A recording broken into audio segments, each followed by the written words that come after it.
and the truth of the Lord endured forever. Oh, give thanks unto the Lord, for he is good, because his mercies endure forever. Let them know that fear the Lord see that his mercies endure forever. Oh, give thanks unto the Lord, for he is good, for his mercy endureth forever. And truly, God, we can say that you're good and your mercies endureth forever. We can say, God, your mercies are new every day. Your compassion fail not. They are new every morning, God. Thank you, Lord, because we can rely upon your faithfulness. We can rely upon your forgiveness. And Lord, even as we come this morning, we ask you to forgive us our trespasses as we trespass against and lead us not into temptation, but deliver us from evil for thy name's sake. Even God, as we come this morning, we are mindful that we sin against you in thought, word, and deed, and we ask you to cleanse our hearts from sin and all unrighteousness, oh God. So even as we come before you, we not have iniquity in our hearts so that you will not hear us. But you say if we confess our sins, you are faithful, you are just to forgive us and to cleanse us from all unrighteousness. God, today we just want to give you thanks for your goodness, your faithfulness, your love towards us that sometimes we don't even deserve. But God, we thank you because despite who we are, you love us with an unconditional love. Thanks who we are, you our God who always have mercy and forgiveness is plenteous in mercy towards us, Lord. God, you do not treat us as we deserve. If you were to treat us as we deserve, no flesh will be safe in your sight. And God, we thank you because though we are sinful and full of our selfish ways, Lord, and we come often to you and say, Lord, be merciful, you are always loving and kind, and you're plenteous in your mercies. So, God, today, even as we come, we want to bring our each other to you, Lord. We pray today for the peace of God to reign in our hearts and in our lives. We pray, oh God, that you would show us our ways and show us our errors, Lord. And God will be willing to come to you and ask for your mercy this morning. We ask for mercy for each other, Lord. We ask for pardon for each other, but God, we know even though we do it collectively, we as individuals have to bring ourselves in under your such light. We ourselves have to ask of you. It says, ask and it shall be given. It says, seek and it shall find. It says, knock and the door shall be open. It says, everyone that asks it receive it. Everyone who seek it will find. And everyone who knocks the door will be open. We don't know what doors people are, that might need to be open today, God, and we just pray God, as we make our desire known to you, as the psalmist say, hear my cry, O God. Attend unto my prayers from the ends of the earth will I cry unto you. And when my heart is overwhelmed, lead me to the rock that is higher than I. For thou hast been a shelter for me and a strong tower from the enemy. And God, sometimes our hearts are overwhelmed. Sometimes words feel us. We don't even know how to express ourselves. But we thank you for those of us who know you, the help of we have the aid of the Holy Spirit. The Bible says He makes intercession for us with groanings that cannot be uttered, Lord. He speaks in tongue and in ways that we don't understand. And we thank you, Jesus, because you're advocate. You live to make intercession for us, oh God. And we thank you because we have the Paracletus of the Holy Spirit, which is our comforter, which is our strength, which is our guide, Lord. And God, we thank you. So when the Spirit of truth is come, He will lead us into all truth because He will not speak of Himself, but He will teach us things that we need to know, oh God. I pray that we listen to your Spirit. We pray that you bring that sensitive part in our hearts, oh God, because you have made us a tripart, body, soul, and spirit. We have that spirit that could relate to you. And oh God, we thank you because you made us in your very image and likeness to our fellowship and relationship. And sometimes we feel like God, you are so far away, but you're not far away. So draw nigh unto you and you'll draw nigh unto us. And oh God, I pray this morning somebody will draw nigh. We pray for a touch this morning, a healing. Minister your healing to those who are out well this morning, who need a special intervention in their situation today. Lord, you know it, God. And I just pray that you reach on your hand of healing and you just touch, strengthen, deliver. God, we know you are the provider. Provide needs this morning, Lord. You said you are, you never see the righteous forsaken or a seed begging bread. But God, we know that others who are in a difficult situation this morning, in a hard place, and they're trusting you for a breakthrough in their finances, in their health, in their emotions, their mental and physical, every aspect of their lives, oh God, where they needed to touch this morning. We just pray and for healing. We just pray that you intervene. Those who are going through sorrow and grief, oh God. You said you're able to bear. You're able to help them through that, Lord. Because even you, God, when you were here on the earth in human flesh, you wept at the death of Lazarus. And you said if you believe in the resurrection, even though a man die, he would live again. And you say if you die and you will live again, oh God, I pray that people would have hope. They would have confidence in you that God, even though this flesh be destroyed and won't eat his body, Job say, even in my flesh, in my strength, I will see the Lord. And God, we know there's hope, and there's hope beyond the grave, Lord. And now we think this is the end of life, but God, there's a judgment to come.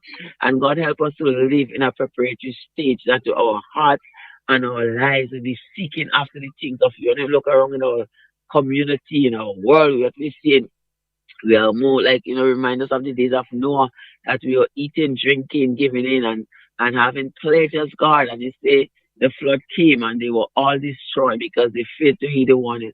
And God so surely coming of man. No one know the day or the hour you're going to come. And God, what when you come and require us, so what would we see? Not like that, but not to be like the foolish man who said, I will build bigger barns and I will save up and I will enjoy life. I will take maybe a vacation and go and have to eat and drink and be full. But at night he said to him, thou fool, his life was required of him. And so others were able to enjoy what he had. So help us not to make physical preparation alone, but God, our spiritual life matters. And God will make that preparation to meet our God. You see that he that believeth on the Son of God had life, and he that believeth not have not life, but is coming to condemnation.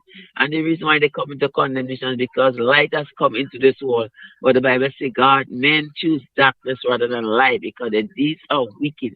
They do not want to come to the light so that their deeds would be exposed. If while we have that light and while we have that time, while we have that opportunity, oh God, we will choose life.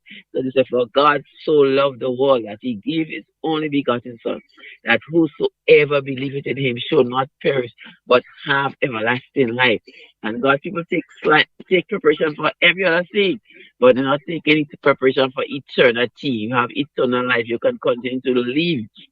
And God, today I just pray that somebody's soul would come to the reality, the consciousness of you, oh God, this morning. Father God, just go with us as we go through this day, Lord.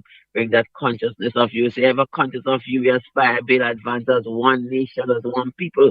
God, we pray for blessing and peace over our nation, over our leaders in every capacity, every authority figure this morning. We lift them up to you, oh God, that you would lead them, you would direct them, you would fill them with your spirit of wisdom. They would seek after you.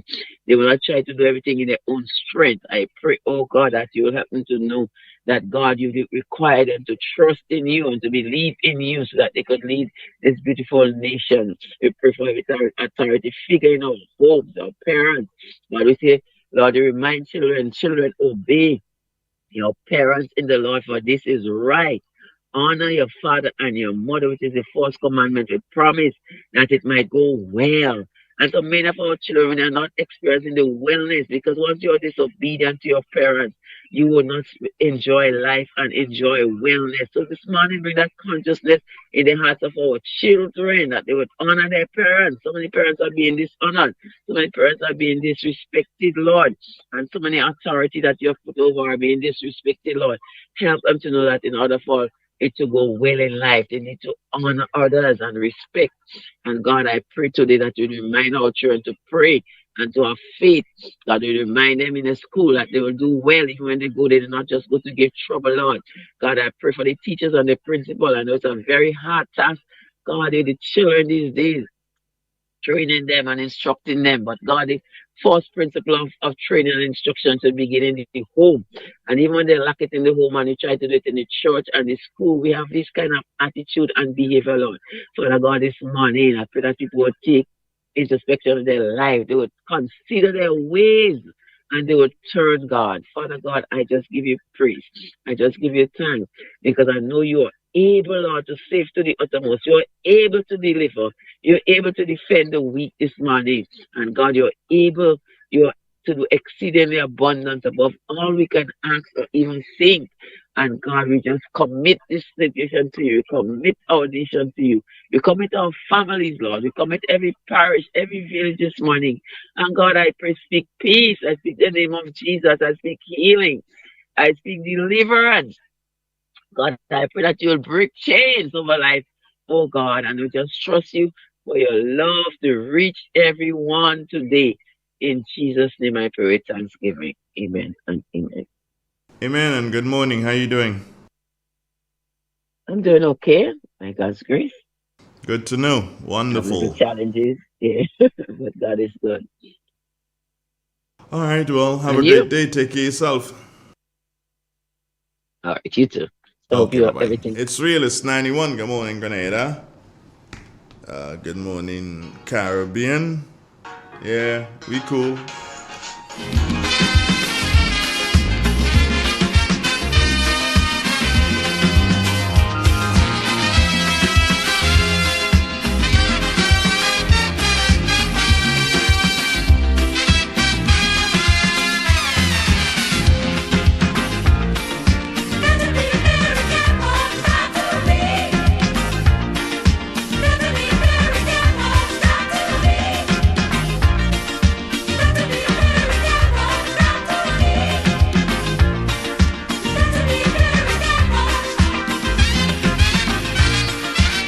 Morning, Grenada. Sup, Caribbean? Sup, people? Yeah.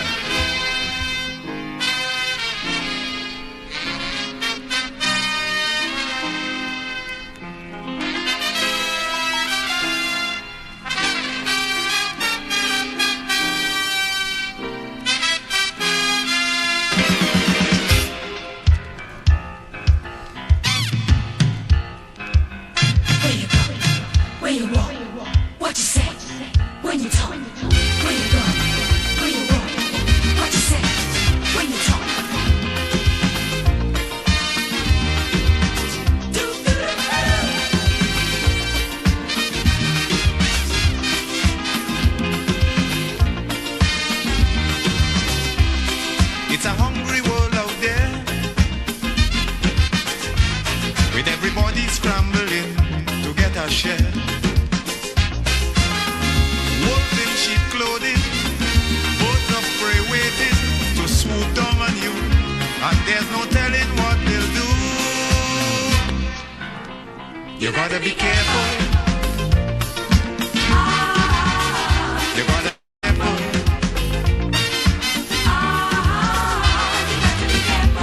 Where you go, when you walk. In an industry where customers expect quality, M&N Hardware Limited is a leader in locally manufactured aluminum windows, doors, roofing, and guttering. Our manufacturing division is efficient, flexible, and will always go the extra mile to surpass customer expectations. If you need security, sash, casement, or projected windows, we're able to do it. Our security and heavy-duty doors are state-of-the-art and can be customized specifically for you. Using innovative coating technologies and protective film, our roofing and guttering is weather-resistant, providing outstanding color retention for many years. Available in 24 and 26 gauge and a variety of color options. We are the leading company, a family that is proving to customers they can have their dream products. M&N Hardware Limited. Foundation to roof, let's build together.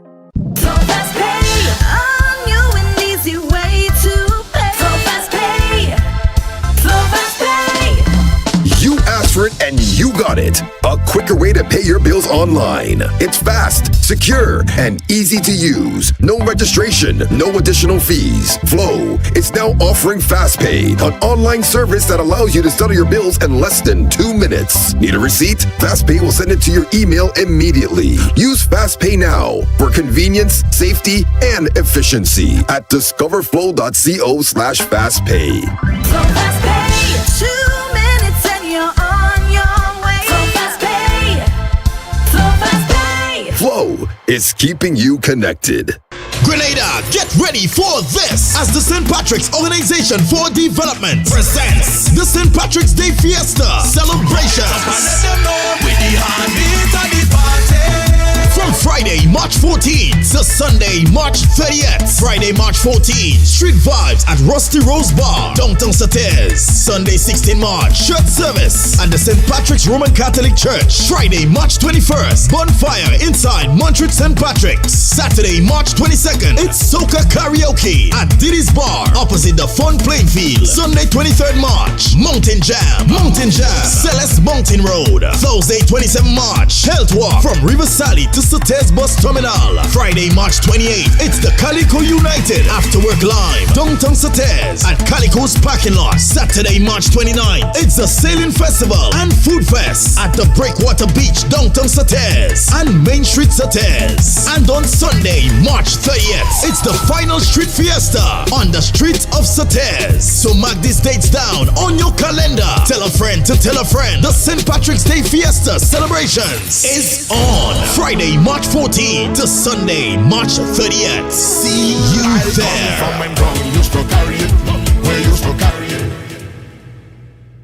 Step inside.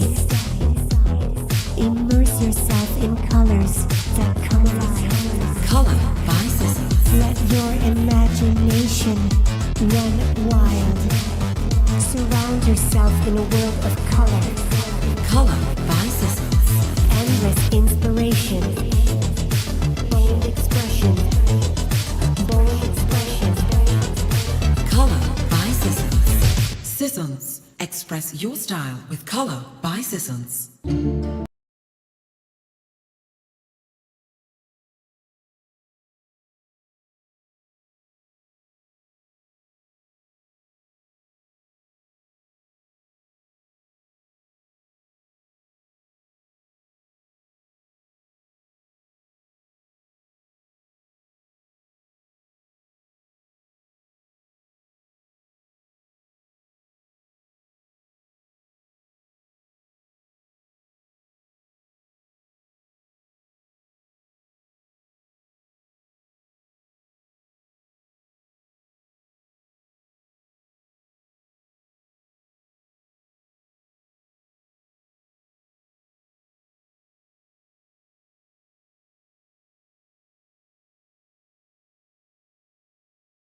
In your future. Let's grow, dream, and succeed together.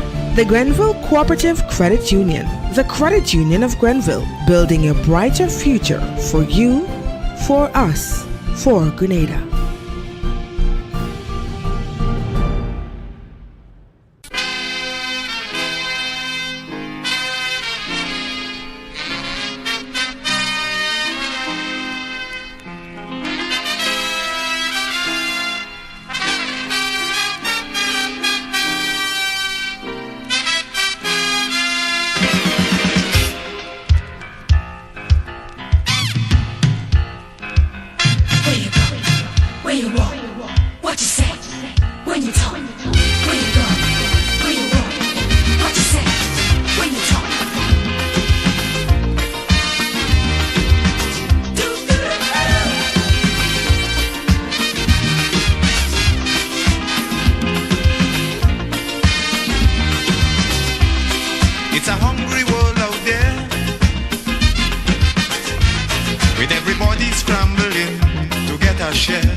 Good morning and blessings to you, drumsticks. Talk to me. Good morning to you. Good morning to the nation. A reading from the Word of God, Psalm 89. I will sing of the mercies of the Lord forever. With my mouth will I make known thy faithfulness to all generations. For I have said, mercy shall build up forever. Thy faithfulness shall thou establish in the heavens. I have made a covenant with my chosen. I have sworn unto David my servant. Thy seed will I establish forever, and build up thy throne to all generations. And the heavens shall praise thy wonders, O Lord, thy faithfulness also in the congregation of thy saints. This is the end of the scripture this morning. Thank you, my dear. How are you? I'm good. Wonderful. Take care of yourself. Have a good day. And same to you. Bye. Okay, bye. It's Real FM. Good morning, folks. What's up? What's popping? What's kicking? What's happening in your neck of the woods? Me, I'm cool. Oh, remember this morning. I've got an interview this morning. Remember that, yeah? It starts at 8 o'clock, all right?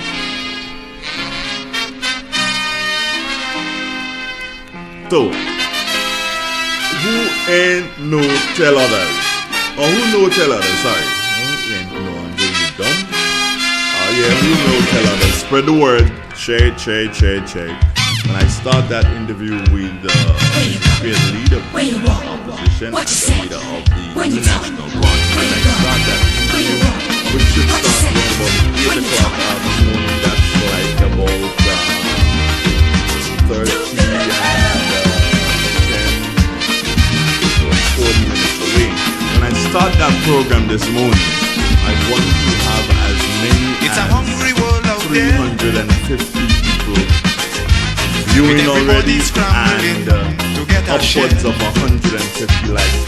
So I start that program this morning with the Honorable Emiline Pierre. Remember what I just said to you? When I start the program, I want no less than 350 people already viewing, and I want no less than 150 likes. All right? That's going to be our program this morning, beginning at 8 o'clock. I've already been in contact with Mrs. Pierre, so it's a definite. We're on for this morning. So don't forget that. And I got another one for you this morning. This week is a nice week, yeah? I got another one for you, and that one is going to be for tomorrow morning. Well, remember Daisy Hazard. She's now the new president of the Public Workers Union. Well, through a very good friend, I was able to make contact with Ms. Hazard, and I did ask her to appear on the program, and she will be appearing on this program at 7:30 tomorrow morning, God's willing. So I got them coming for you just like that. So Mrs. Pierre this morning, it looks like it's a ladies' week, isn't it? Don't you think? Yeah, Mrs. Pierre this morning, and we start with her at 8 o'clock. So come on, share that. Click the like button. We want you there at 8 o'clock to hear everything that Mrs. Pierre has to say. All right? And she'll be speaking about the growth and development, basically, of the new National Party. And, well, she has to speak on the budget and how she thought or how she thinks this present budget is going to, should I say, affect us? Yeah, that's a good word. Is going to affect us. So listen up for that and more right here on your favorite radio. And that will be this morning, Mrs. Pierre, beginning at 8 o'clock. And tomorrow morning, Daisy Hazard, the president-elect of the Public Workers Union, will be speaking to her at approximately 7:30 tomorrow morning. This is indeed Real Radio.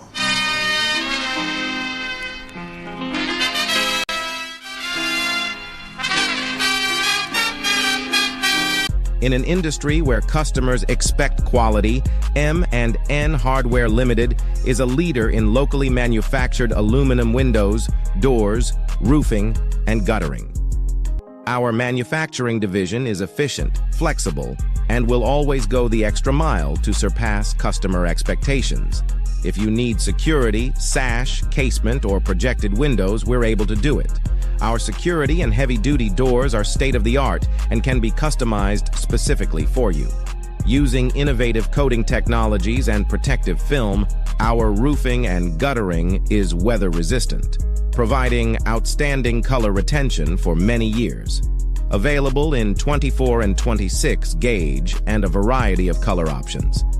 We are the leading company, a family that is proving to customers they can have their dream products. M&N Hardware Limited. Foundation to roof, let's build together. In Grenada, we supply fertilizers, herbicides, seedlings and nursery supplies, diesel water pumps, walk-behind tillers, organic and environmentally friendly agricultural inputs. We're serving you from 2 locations at Birch Grove and booth 34 at the Vendors Market in Grenville. Cost-effective agricultural solutions for all your needs. Visit Gittins Home and Garden Center for the best in everything agriculture. Call us on 409-2175 or 438-4337. Gittins Home and Garden Center, from your farm to your backyard.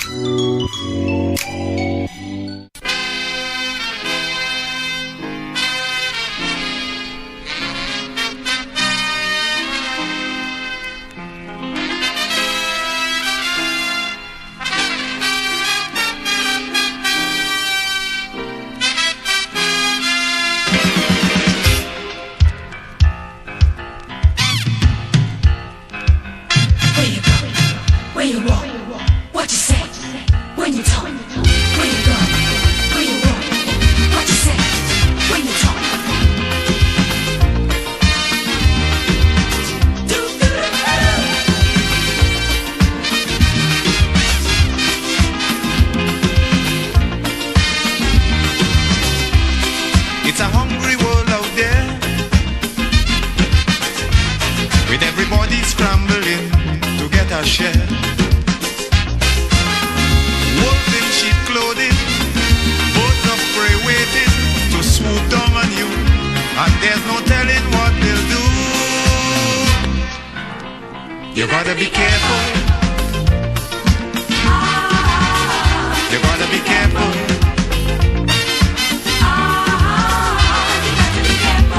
Where you go when you're walking, what you say when you're talking, you gotta be careful. You gotta be careful, careful.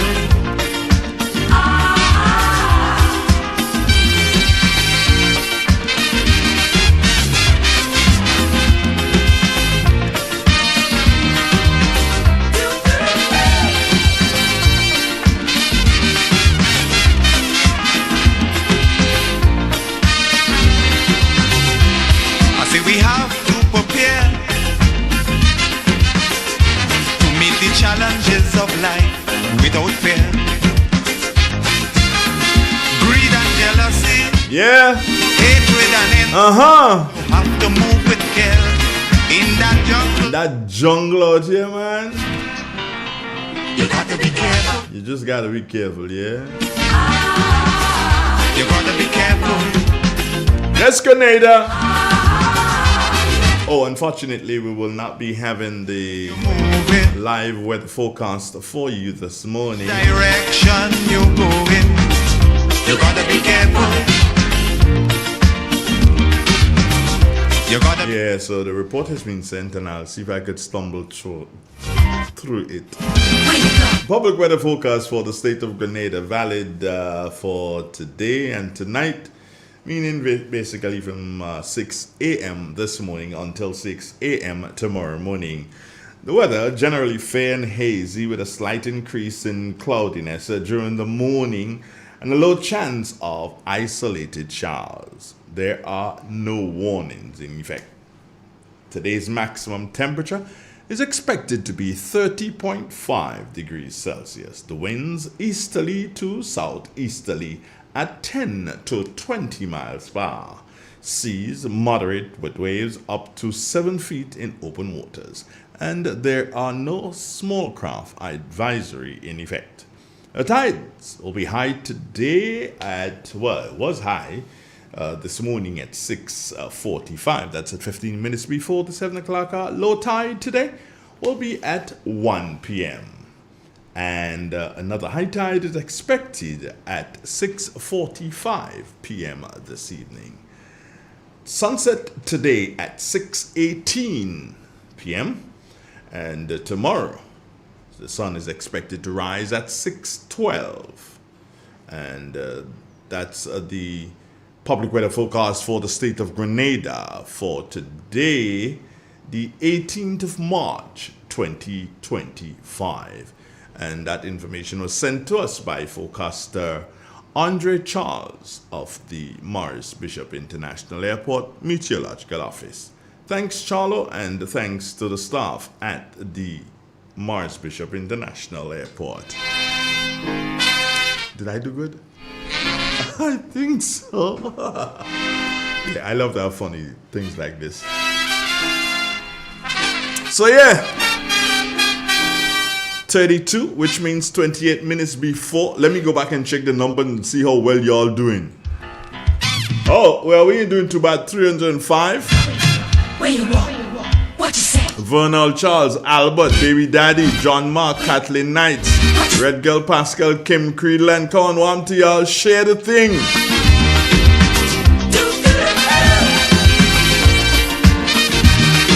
Christine Alexander, good morning to you.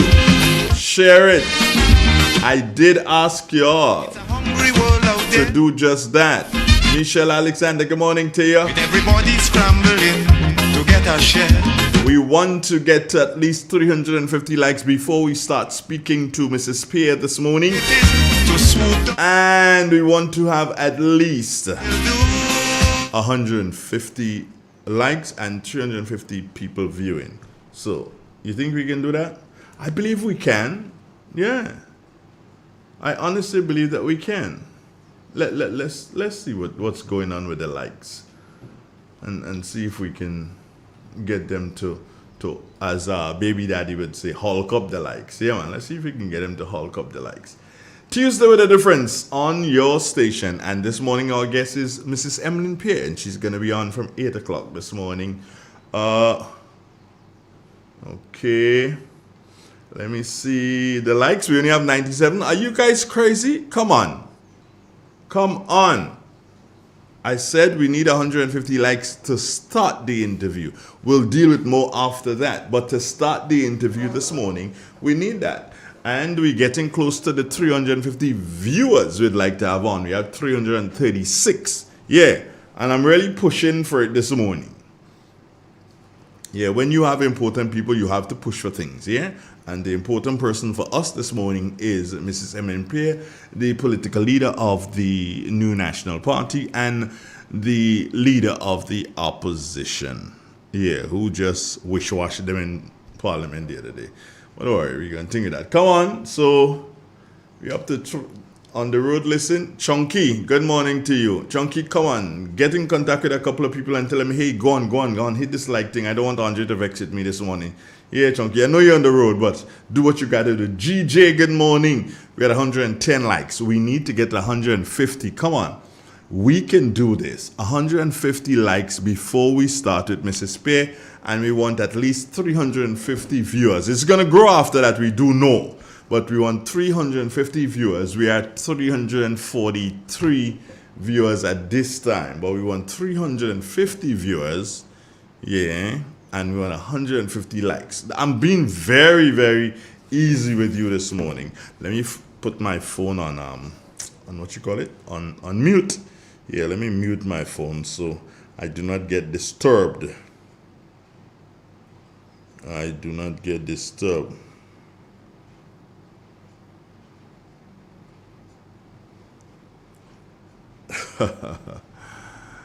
Ah, boy.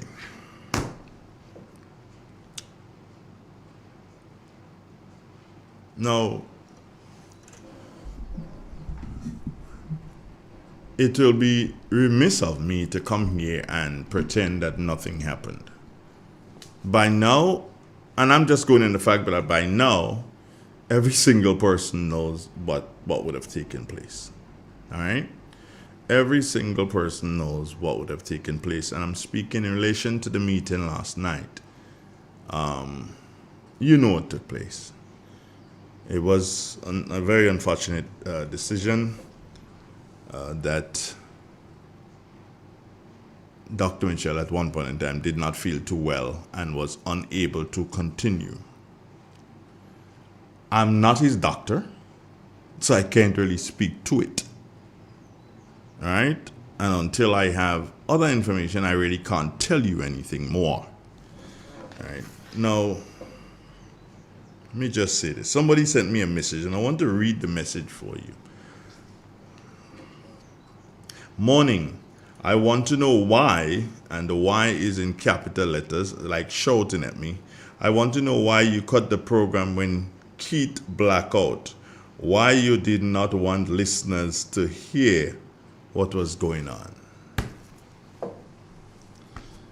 Now, if I didn't know the person who sent me that message, I'd be using words like ass and idiot and thing to describe the person. But I know the person, so I'm just gonna I'm gonna reserve that for when I meet the person. All right, boss. When I meet you, I'm gonna deal with you on that, because what you asking there for is a whole heap of foolishness, and you know it's stupidness you're asking for. And the only reason you're asking for that is because you're the idiot.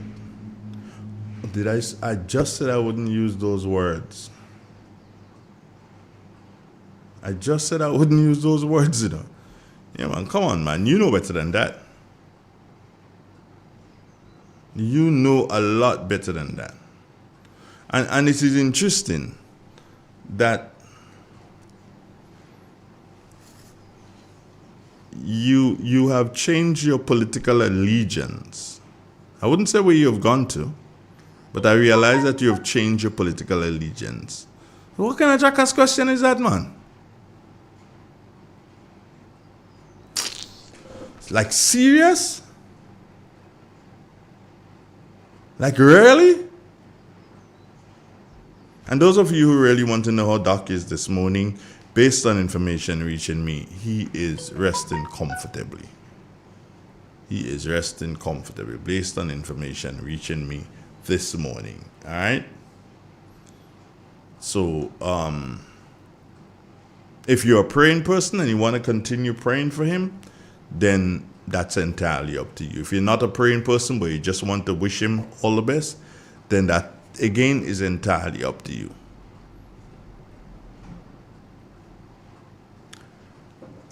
You know, Bob Marley did the song, and I'm speaking based on the question the person sent me here. Bob Marley did this song. He got so much things to say, you know. You know, I got so many things that I'd love to say this morning, but you know what? Let me just leave it alone. Yeah, let me just leave it alone, because I may say things and then tomorrow I may wish that I did not say them. Not be sorry that I said it, but just wish that I didn't say it. So, yo, brethren, you know better than that, yeah? And when I see you, I'm going to deal with you. You know, when I see you, I'm going to deal with you. Because you have changed your allegiance in relation to which political party you support at this particular... As a matter of fact, you don't support a party again, you support a movement. Yeah, I just realized that. Keep your movement. Keep it moving with your movement, man. Yeah, keep it moving with your movement. You understand? It's kind of... Andre, easy now. Easy.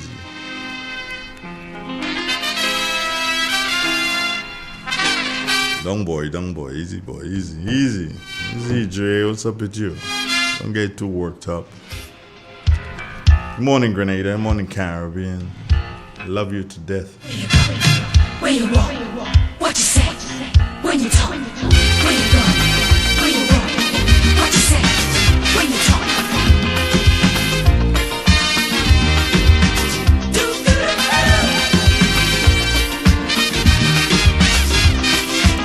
Yeah. Okay, let me get. Oh, the numbers popping. No, I love you people. I got a 401. I did ask for at least 350 before we have a word with Mrs. Pierre this morning. I asked for 350. And there's no telling what they'll do. And we have. Wow. You gotta be careful. I thought I just saw 401. How come I'm seeing 395 now? What? No, they're dropping out on me. I wonder how many likes we have. Let me do a double check and see how many likes we have right there. 141 likes. Hey, we need to get to 150 likes before I have a word with the lady. Come on. You gotta be careful, careful. Yeah, so what gives? The finger. Watch. Last night for me and that finger, trust me, and I did tell you, I have to visit the health practitioners at the complex again today. Yeah, I have to visit them. It was rather challenging for me last evening. Yeah, it was. It was rather challenging for me last evening. I kind of did not do too well last evening. No, not with that. Okay, let me show you the finger again. This is it. No, I'm not giving you the middle finger. I'm just showing you now. This is the finger, right? That's why I got burnt. And so I did go to the complex that I told you yesterday. That's why I was able to say everything that I said. And I did. So they did put some stuff in it which is supposed to help the burn heal. And man, last night I got pain and pain and pain and pain, and I was like, wow. At one point in time, I thought of cutting out the finger, and I couldn't understand why I was paining. So what they put on, because there was no open wound, right? There's no open wound. So based on what they put on to help heal the burn, I had to take off the plaster because I just couldn't take the pain. I took it off and my joy, more pain. I walked the house. And then I remembered that I had some ibuprofen there. So I got up from the bed and went to get the ibuprofen and realized it was 400 grams. And I was thinking taking 2 or 3, but I spoke to a friend of mine, and the friend said, no, Mr. Man. You're already taking other medication. You can't really take that 2 or 3 ibuprofen at 400 milligrams. You must be crazy. So just take 1. I'm like, 1? The amount of pain I have, I get. This person said, take 1. And I followed. I took 1. And I fell asleep. The ibuprofen didn't put me to sleep. The lack of pain put me to sleep. The lack thereof. Pain just it disappeared after a while, so I was able to sleep. Man. Yeah. So, do I have pain this morning? No, just a little niggling. I will visit I think I need to go and see my doctor. Yeah, I need to see Dr. Joseph for this one. I don't know, but I'll visit the people at the the health complex today. Yeah, I will visit them today, and just to hear from them. At least we have 421 folks on there viewing. Good morning to y'all, and we've gotten our figure that we wanted this morning. Chris Landon want to see my face. You want to see if I'm still in pain? No, I'm not in pain. Yeah, brethren, I'm not in pain. I'm good. This is the hand, yeah. 165 likes. Really, really special. 417 persons viewing right now. And that too is excellent. Oh, yeah, people sending me. Okay. Let me tell you all something, yeah? As I said to y'all, I'm not Keith Mitchell's doctor. I'm not qualified unless given information by him or his doctor, I don't qualify to speak on his medical challenges at this time. That's for him to speak about, or anybody that he may designate to speak about it, or for his doctor if he so decides that his doctor should speak about it. That's not about me to speak about. You already saw. And you see? You see what happened? What do you expect me to tell you? Feel like I was not there. I was at home. Do you understand? So anything I will tell you will be hearsay. So don't expect me to tell you anything. All right? I don't, at this particular point in time, I don't know. I promise you one thing, though.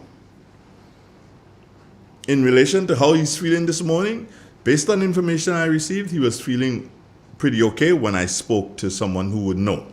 Now, I believe that the leader of the opposition may know how he's feeling this morning. So I promise you, I promise you that this morning, when I speak to the leader of the opposition, I will again ask her how he is doing. And that will be just for your information. Okay, is that good? Angel as in angel map. What's up, girl? Dolores, redhead. Shirley Scarrett, yeah? 173. Shirley, 173 likes. Anastasia Patterson, how are you? Yeah, Chris London, we should be getting to the 250 likes or more this morning. I believe we will get to that based on the numbers that I expect us to have this morning. In a couple of ticks, what time is it? 7:48. So we should be speaking to the goodly lady just around the 8 o'clock hour. Stay with us. This is real. This is 91.9, 91.5, www.therealfmgrenada.com. Olive McQueen.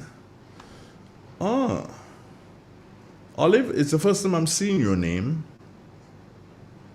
I'm not saying the first time you're on, but it's the first time I'm seeing your name. So I take this opportunity, Olive McQueen, McEwen, not McQueen, McEwen. I welcome you. I take this opportunity to welcome you, Olive. Here is hoping that you will continuously be part of the family. Yeah, it's a whole big happy family. That's what we got here. Now, when I got home yesterday, I was speaking to a neighbor, and she said to me, I bet you one of these days I really have to come and bail you out. I'm like, bail me out? Why? But what did you catch yourself saying this morning, Andre? I'm like, no, I didn't say anything that was wrong. I just spoke to what I saw. I said what I saw, what I looked up to the roof and what I saw. Yeah. So, if somebody decides that they have to do so and be hard on me for what I saw, then by all means, go ahead, be hard on me. Oh, Olive, you're out of Concord. All right, wonderful. Thanks for joining. For joining us. We try to keep you informed in things that are happening in relation to Real FM, and well, by now you would know that one of our workers, Kira Gonpert, she received an award at the Media Awards ceremony. That was on Saturday. And Kira, since then, traveled on Sunday. And at this time, Kira should be in China? Yeah. Mm-hmm. She should be in China at this particular point in time. I don't know if she'd be listening. No. It'd be nighttime there, so she'd have to get up to listen. Something like that. Emiline Pierre. Are you a strange one? The name is strange. Good morning, Emiline Pierre. Thanks for latching on to the stream this morning. 428 persons we have viewing, and in relation to likes, we have 177 likes. Chris, as in London, come on, let's get that likes going to 250. You said it. You gotta be careful. Tuesday with a difference on Real FM Radio. You gotta be careful, careful. We will take a break at this particular point in time and be right back. Stay with us. Beautiful Grenada. In an industry where customers expect quality, M&N Hardware Limited is a leader in locally manufactured aluminum windows, doors, roofing, and guttering. Our manufacturing division is efficient, flexible, and will always go the extra mile to surpass customer expectations. If you need security, sash, casement, or projected windows, we're able to do it.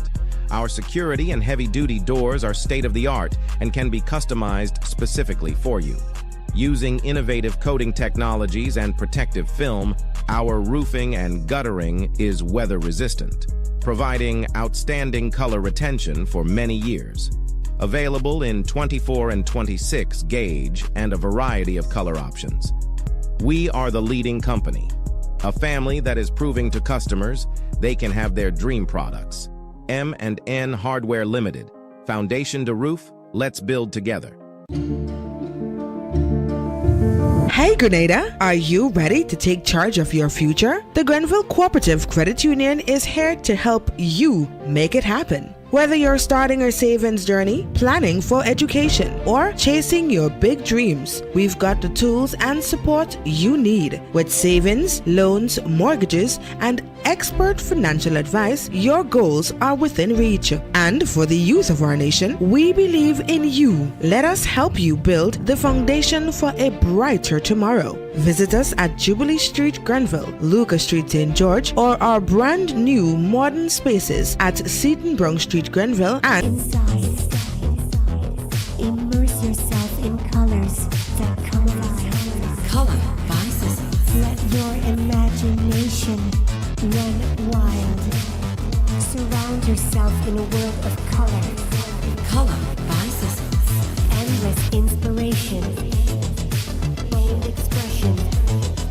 Bold expression. Color by Sissons. Sissons. Express your style with Color by Sissons. It is said, the proof of the pudding is in the eating. Therefore, the authenticity of the beverage can only be acquired in the taste. A taste which is original to Antoine de Beauregard Industries and comes from a combination of spices and local rum, which can hold its own all over the world. Woodman, a strength which speaks for itself, a taste which stands out from the rest, bottled with care, which speaks to perfection.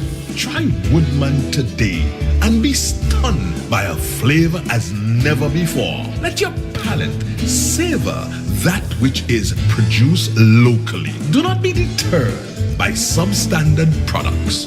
Our taste speaks volumes and sets us apart from the competition. You will be satisfied with every sip of our product. Say rum, say Woodman, feel satisfaction. Now that's quality.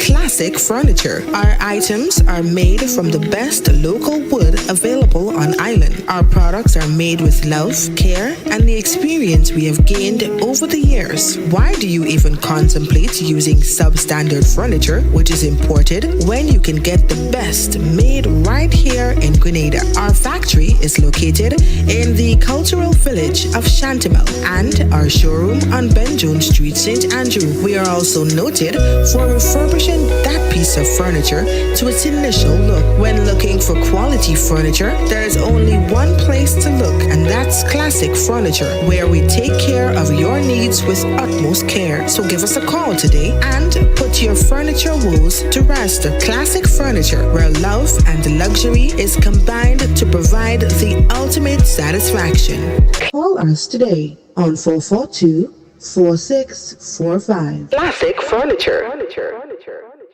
Fast pay, a new and easy way to pay. Fast pay, fast pay. You asked for it and you got it. A quicker way to pay your bills online. It's fast, secure, and easy to use. No registration, no additional fees. Flow is now offering FastPay, an online service that allows you to settle your bills in less than 2 minutes. Need a receipt? FastPay will send it to your email immediately. Use FastPay now for convenience, safety, and efficiency at discoverflow.co/fastpay. Fast pay, 2 minutes and you're on your way. Fast pay, fast pay. Flow is keeping you connected.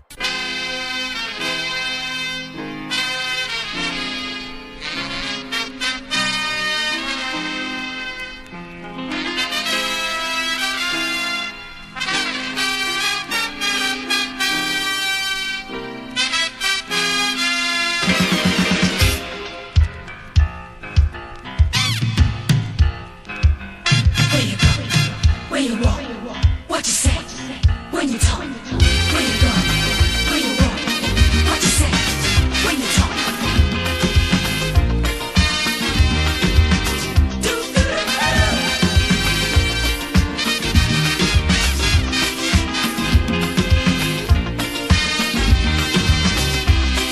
It's a hungry world out there, with everybody scrambling to get a share. Wolves in sheep clothing, birds of prey waiting to swoop down on you, and there's no telling what they'll do. You gotta be careful. You gotta be careful.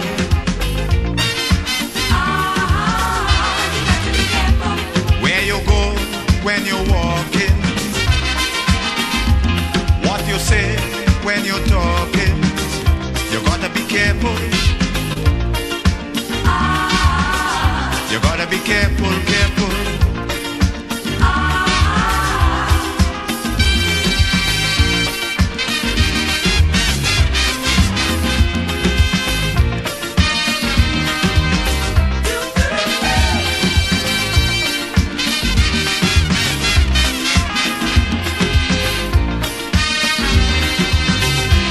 I say we have to prepare to meet the challenges of life without fear. Greed and jealousy, hatred and envy, man, you have to move with care in that jungle out there. You got to be careful. You gotta be careful.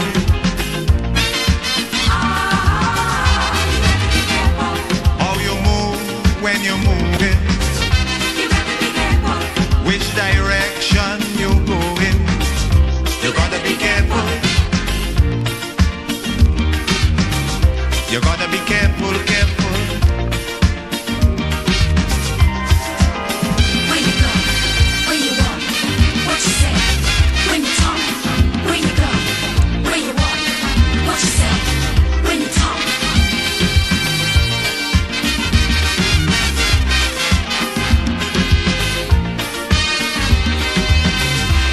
In your search for happiness, you gotta leave a little room for loneliness.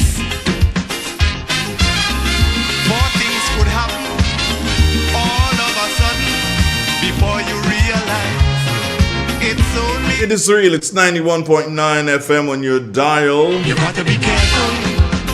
Irrespective of what you do, friends, just remember that you have to be careful as you go along life's merry way. I don't know. Internet on one computer here seems to be acting up. That's on which computer? The one on my right here. That one seems to be acting up. And the one on my left, which is the one I really need at this time, they seem so. Those on the left seem to be working good. Let me do some double check. Yeah, they seem to be working good. As a matter of fact, based on what I'm seeing, I believe that I do have my guest with me already. She's in what you call in media language. She's in the green room. So let's see if we're working okay, and if I can bring her up.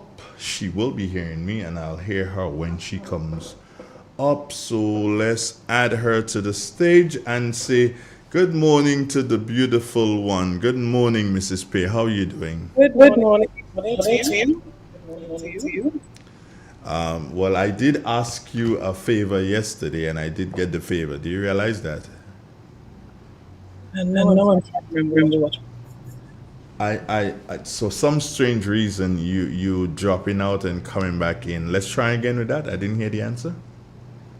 I'm trying to remember the favor. Trying to remember. You're trying to remember the favor. I did say to you that I want you to look just as beautiful as the first time your husband saw you. Well, then you would have to do that. Yes, I guess you'll have to tell. But for some strange reason, Mrs. Pierre, I am having a bit of a bother um, with the audio here, and I'm wondering now what I might be able. I'm just thinking here on my feet, and here's what I'm going to do. You stay right there. And what I'm going to do is that I'm going to call you on your cell phone. I'm going to call you straight on your cell phone. And we are going to, so we can keep your picture up there, but then I will get the, because somebody's saying that they're hearing an echo. Are you hearing me now? No, I've always been. Okay, now that sounds a bit better. That sounds a bit better without the echo. So yes, as I said, I did ask you to be as beautiful as the first time your husband saw you, and I think I can't say you're more beautiful because I didn't see you that day. I hope he remembers. I really do hope that he remembers. So how are you doing this morning, Mrs. Pierre? I'm doing good. I'm doing good. My approach to that question is always a positive one. Once you can breathe, you're doing great. Once you have life, you're Yeah. doing great. Great, I'm wonderful. doing great. Well, I did ask for something this morning, and it's the only way I can put it is to say that it is unimaginable what I asked for. I said to folks that, hey, I needed to have at least 450 persons viewing this morning before I spoke to you, and what I got was 498. All I asked for was 450 viewing. I got 498. And I must say to you that this is unheard of. This has never happened before. Well, So it has never happened before. Good morning to your special viewers this morning. Yes, and I did say to them I needed at least 150 likes. The last time I was able to check, the likes had gotten up to 175 thereabouts. So it means that you do good for me. So you better come work here. Forget this politics thing and come and work here. Let's make some money here. People from St. Andrew Southeast will kill you. I do believe. So again, good morning to the honorable leader of the opposition, and of course the leader of the New National Party, Mrs. Pierre. Top of the morning to you, and I couldn't start this, but if I didn't ask you to give us in your opinion, you were the first one day. You were like the lady with the golden belt in the thingy, Wonder Woman. You were like there in a Flash, so maybe you should be called the female Flash, based on the speed you got to his side. In your words, what took place? So, Dr. Mitchell came to the activity. He got there yesterday, and obviously, you could have seen that, he has a cold that he's battling with. But Doc, when it has to be done, it has to be done. So, I think he came with that fighting spirit. I happen to have been looking at him at the point that all of this happened, thankfully, and that must have been God. Because just before that, I got a little bit distracted with a urgent message that I had on my phone. And so I was trying to quickly respond to the person, but at the point, I actually was focused on him. And obviously, he got a bit emotional when he started to speak about Mr. Campbell. And one can easily understand why to that. I saw he got emotional, he paused a bit. And quite obviously, I would think that a combination of the flu, a combination of his emotions, you could have seen he was overwhelmed. And I have a feeling that Doc was probably a bit dehydrated with the heat in there and all of that. And it's only something that normally happens to people. What happened there is not something that's abnormal in my mind. I've seen this happen to people before. And you could have tell that it was nothing serious, the speed at which he recovered. Because from there he was placed at the table where he was sitting originally, and within a few minutes he was fine. He recovered the usual doc. And so I believe, the incident, of course, it was unfortunate. I would have liked to see him complete. He probably maybe was a minute or two away from concluding, and obviously was not feeling very well at the point. And so we understand that, and we were able to wrap up the activity while he was sitting there. He sat there for the entire rest of the proceedings, and then he walked out. He walked out of the activity. So he was able to walk out there as without Oh any aid yes, or oh, yeah. anything And like you that. Wonderful. and Yeah, and wonderful. and you know, Doc is a fighter, so I mean, even if he didn't feel well, he recovered quite quick. I don't think it took more than 10 minutes. I mean, in my estimation, 10 or 15 minutes, and he was, his usual self, in my opinion, from what I observed at the table. And as I said, he sat and he listened. It was not like it was a situation where he had to be rushed out of the room. So he sat there, he listened while I concluded, and I saw him actually endorsing what I was saying. And then the meeting ended, and then he actually left. I sense he even wanted to interact with some of the people who were there, and he was told, "No, you need to go get some rest," because he was quite a bit reluctant to even leave immediately from my observation. All right, but here's this. Before we go on to what is the substantive matter this morning, here's this still with it though. I know that pretty soon that we'll be looking for a speaker at the house, and I want to recommend that Roland Bowler be chosen. And why I want to recommend this, and this is a light moment.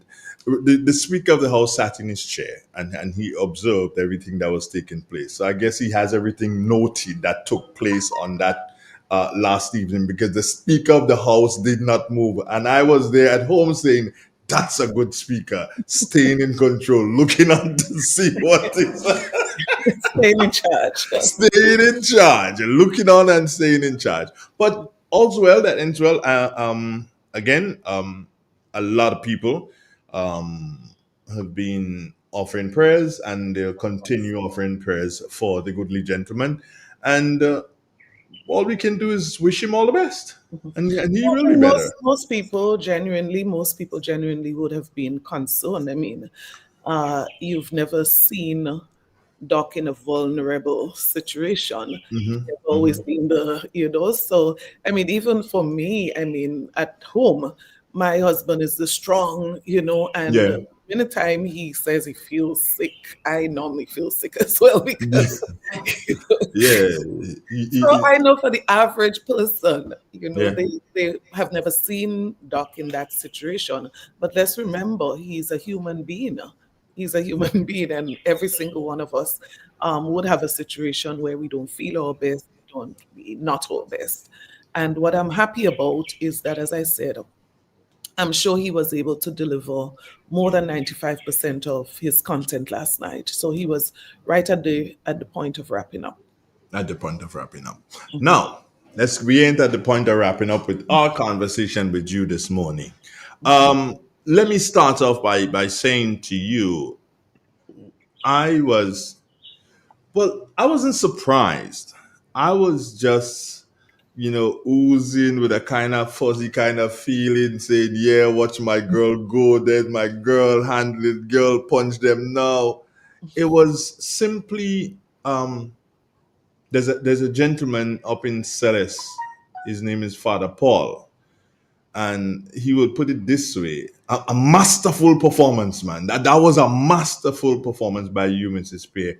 Wonderful performance on your delivery, your rebuttal to the 2025 budget. How did you feel about it on the day that you had to deliver? I remember my son asking me a few months ago, "Mommy, do you ever get nervous before you present?" Mm-hmm. And my answer to him was no. And the truth is, I I don't know, you're probably supposed to feel that way. I don't Mm-hmm. know. But I guess over all these years, we've been doing this so very often that it almost becomes natural for us. Mm-hmm. So the feeling was really a very calm one. I knew that I had to do what I had to do. I knew that many people were looking to me to deliver. Doc shoes is one that it's not very easy to fill, and it's not a case where you'll be able to do it Doc's way. Because over how many years Doc has been the one who has been either presenting or responding, and so I know a lot of people in their mind, they had that situation where they're wondering, would she be able to meet at least the minimum standard? But I have to say this: preparation is always key to whatever you have to do. Um, Remaining focused is always key to whatever you have to do, and trusting God. Just making sure that you prepare, you trust God, and you do what you have to do. And of course, so many people had so many encouraging words that I knew I just had to do what had to be done. But what was rather interesting about this is during the preparation stage, which took a few weeks actually, so many persons were willing to provide information, information that I couldn't even use in a lot of cases. Mm-hmm. Mm-hmm. So, for example, the farmer wants you to say that, the nurse wants you to say that, this one sends that WhatsApp, because people wanted you to, and I tried my best to summarize the views of the different sectors. So I'm saying that to say this was not my budget response or the NNP budget response. I believe this was a response of the people. The content reflected the voice of the people, the feeling of the people, the heart of the people.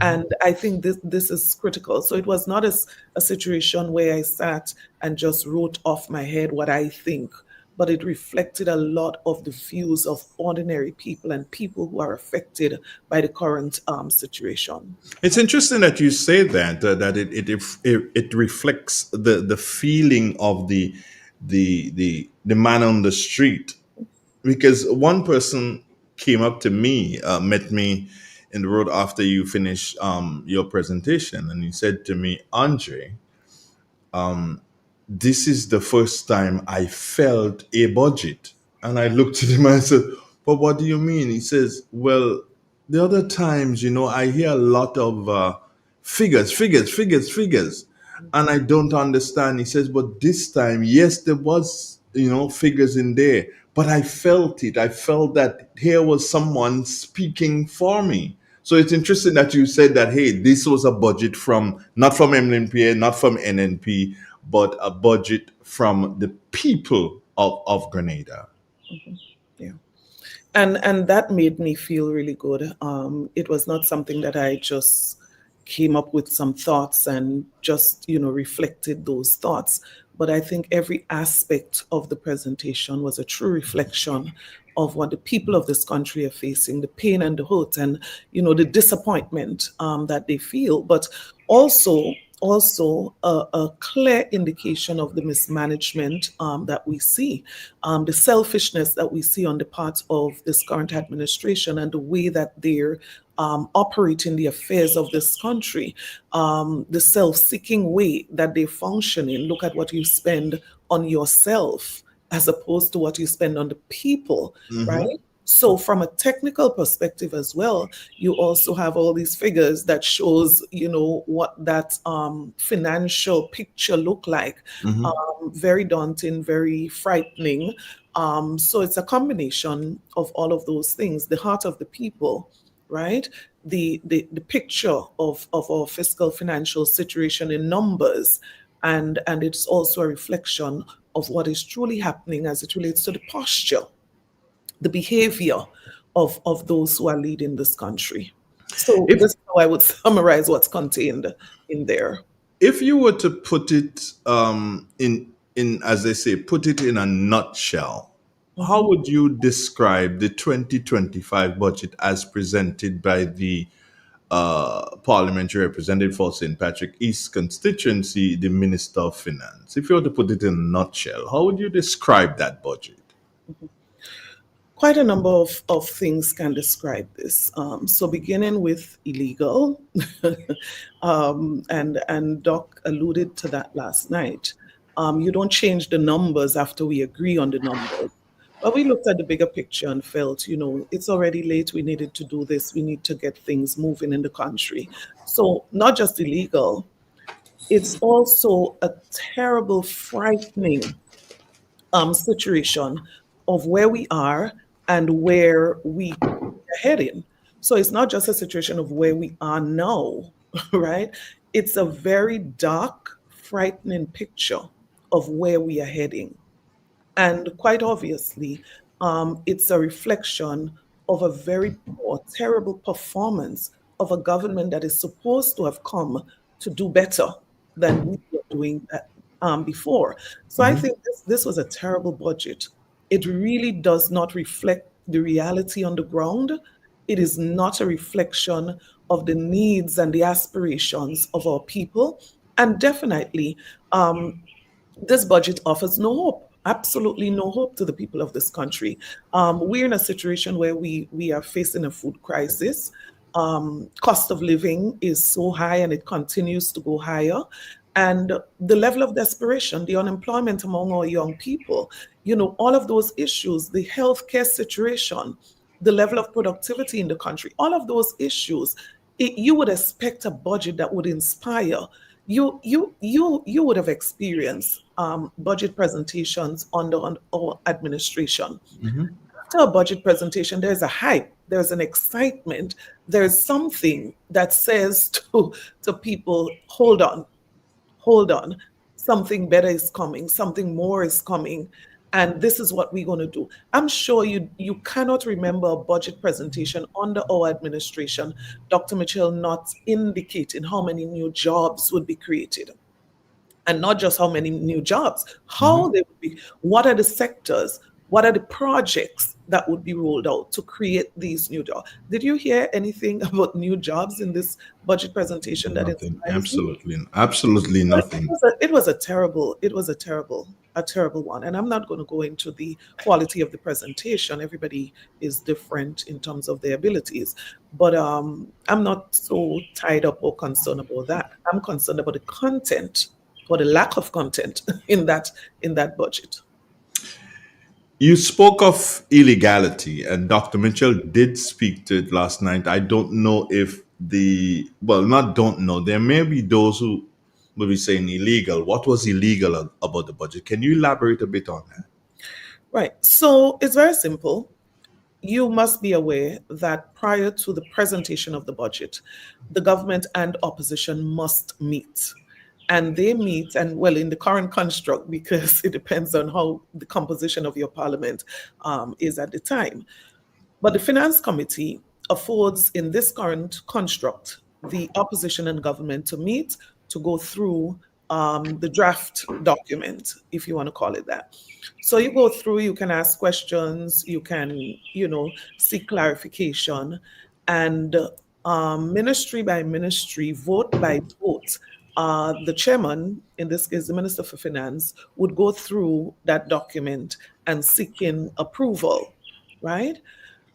So, what is supposed to happen is that when we conclude, this now goes to form the final document that is laid in the House of Parliament or presented to us formally. Mm-hmm. Now, when we left there, there was an understanding, and you must get the approval of the House for any change to be made to what's presented. So there was an understanding that there was one change that was to be made, and I believe that had to do with the office of the President of the Senate, Mm-hmm. right? But as Dr. Mitchell said, whether it's ignorance, whether it's lack of knowledge, I don't know, or whether it's just the usual posture, we could do whatever we want to do when we want to do, how we want to do. That's the posture of this administration. Um, we were surprised that there were several other changes that we did not discuss in Mm-hmm. that sitting. And so we could have raised an objection. We could have decided to delay this process further, because what should happen is that you should come back again to us and say, hey, there are some further changes. Let us discuss those. Let us approve those before we come back to the budget presentation. But we actually met and discussed that as an opposition team. And we decided, in light of the fact that this budget is already late without good justification, we decided, in light of the fact that the government itself indicated that some projects, important projects, I'm sure you heard that the housing project in Karakou was on hold Yeah. because of the presentation of the budget. They were awaiting the approval of the budget to begin or to restart the housing project. Now, for us to take a decision to further delay would be that we are cooperating with the government of this country to ill treat the people of Carriacou and Petit Martinique. I'm just using that as an example. So, Mm-hmm. hence the reason we said no. In light of the fact that this should not have happened, in light of the fact that there's no authority to do what was done, we are going to proceed for the people's sake. That's why we did it, not for the government or those who prepared that document, but for the people. We wanted to see some movements as it relates to some of the basic needs of our people, some of which were held up because of the late passage of the budget. When you listened to the presentation of the budget by the Honorable Dennis Cornwall, what would you say was the first thing that jumped out at you? Already, we know that yes, you would have been privy because you had the public accounts meeting and so on, and you would know a couple of things that you expect. But what would you say really jumped at you and made you maybe a bit startled and saying, "Damn, this is what is really happening in my Grenada"? Well, not much, because as I said, if you had the document, you know how gloomy that picture was.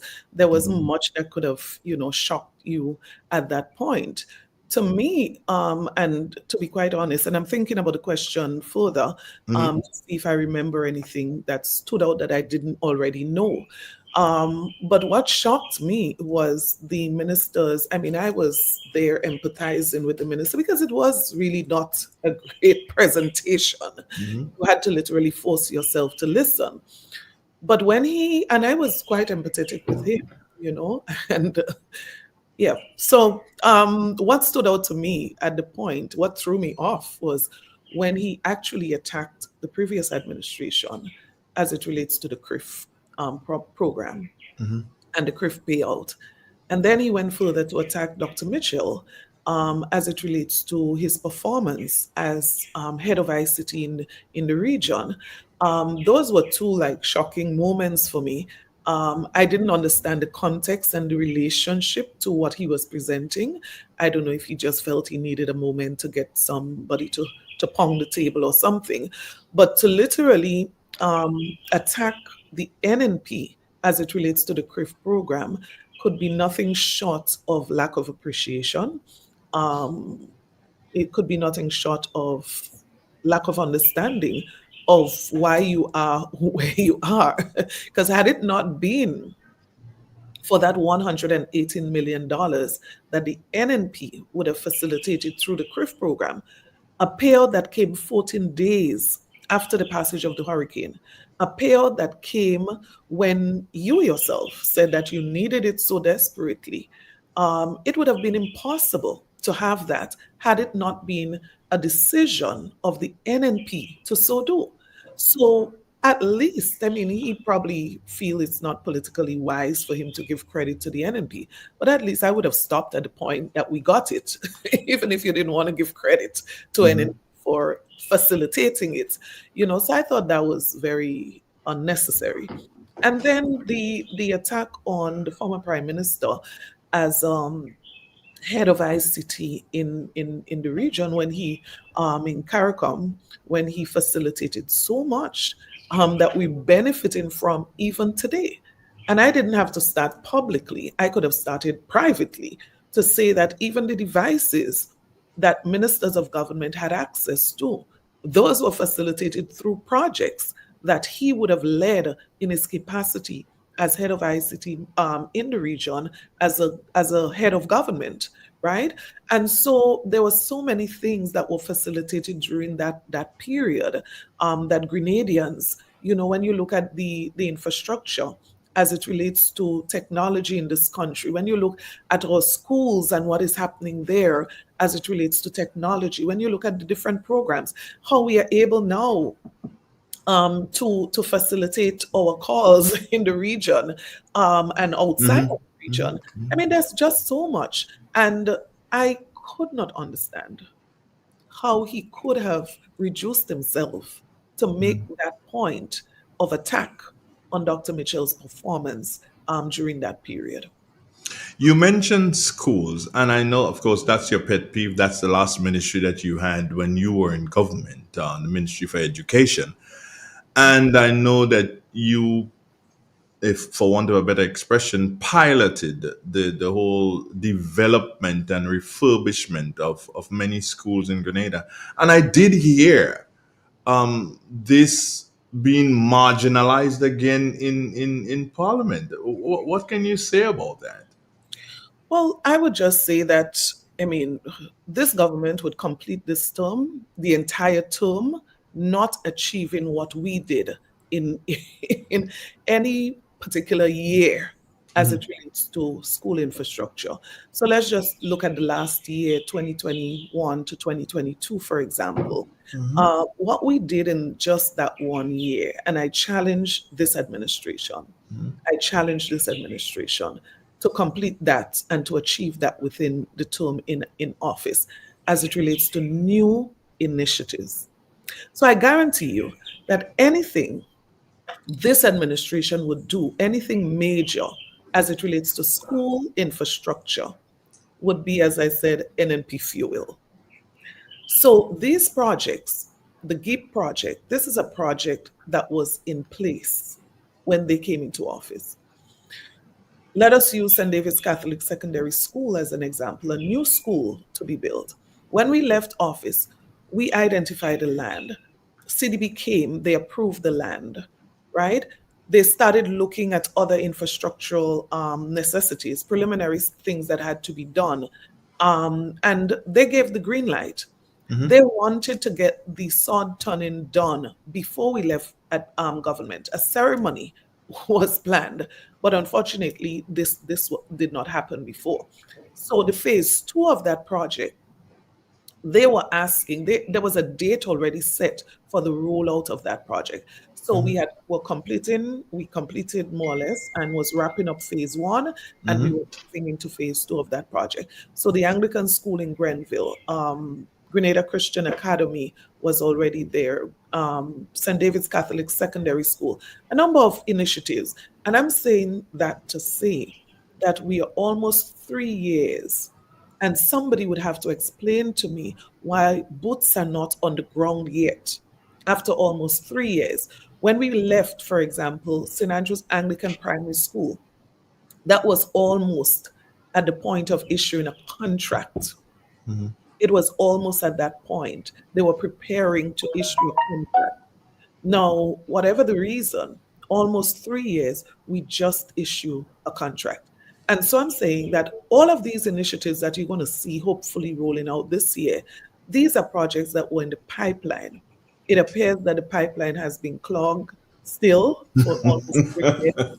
I don't know, there's something that you put in and it just flushes through. Liquid Drano. We probably need liquid Drano, yeah. No, but on a serious note, we were told that NNP was moving too slow on these initiatives. Mm-hmm. And we accept that. Maybe we were moving too slow. I don't know. Um, the government at the time gave justification for the establishment of a new ministry for Mm-hmm. that purpose, to unclog the pipeline, to Yes. get things out quickly. We've been spending millions of dollars. Hundreds of thousands of dollars have been invested in setting up this ministry, right? And one would have to explain to me, let's just use that one example, St. Mm-hmm. Andrew's Anglican Primary School. Yeah.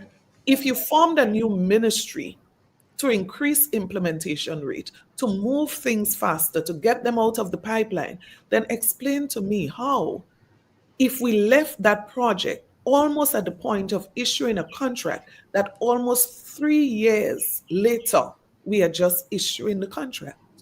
And those are the things that concern me, because we are spending a lot of monies for things that we are not seeing the results. So you're spending, but the returns are extremely low in so many different areas. There is a lot of talk, and for the lower person, and I don't mean lower. Well, you understand exactly what I'm saying. But for the person with less knowledge, I can put it that way and be safe. Mhm. How would you describe the whole talk about there is a deficit, there is not a deficit, a deficit budget was presented, all that make up there? How would you this? How would you explain that to the normal man? Mhm. What happened there? Right. So I think it's just a matter of, sometimes people speak and they just think everyone listening is dumb, and, things would just fly over their head and they won't understand, right? Mm-hmm. So, in my opinion, this is so simple, it is so straightforward. To try to mislead people to think that you don't have a deficit, that Mm-hmm. there isn't a deficit, is very dishonest. So I would, and you say break it down in simple terms. So there's a reference to a surplus, and I'm going to give you the actual figures, direct figures.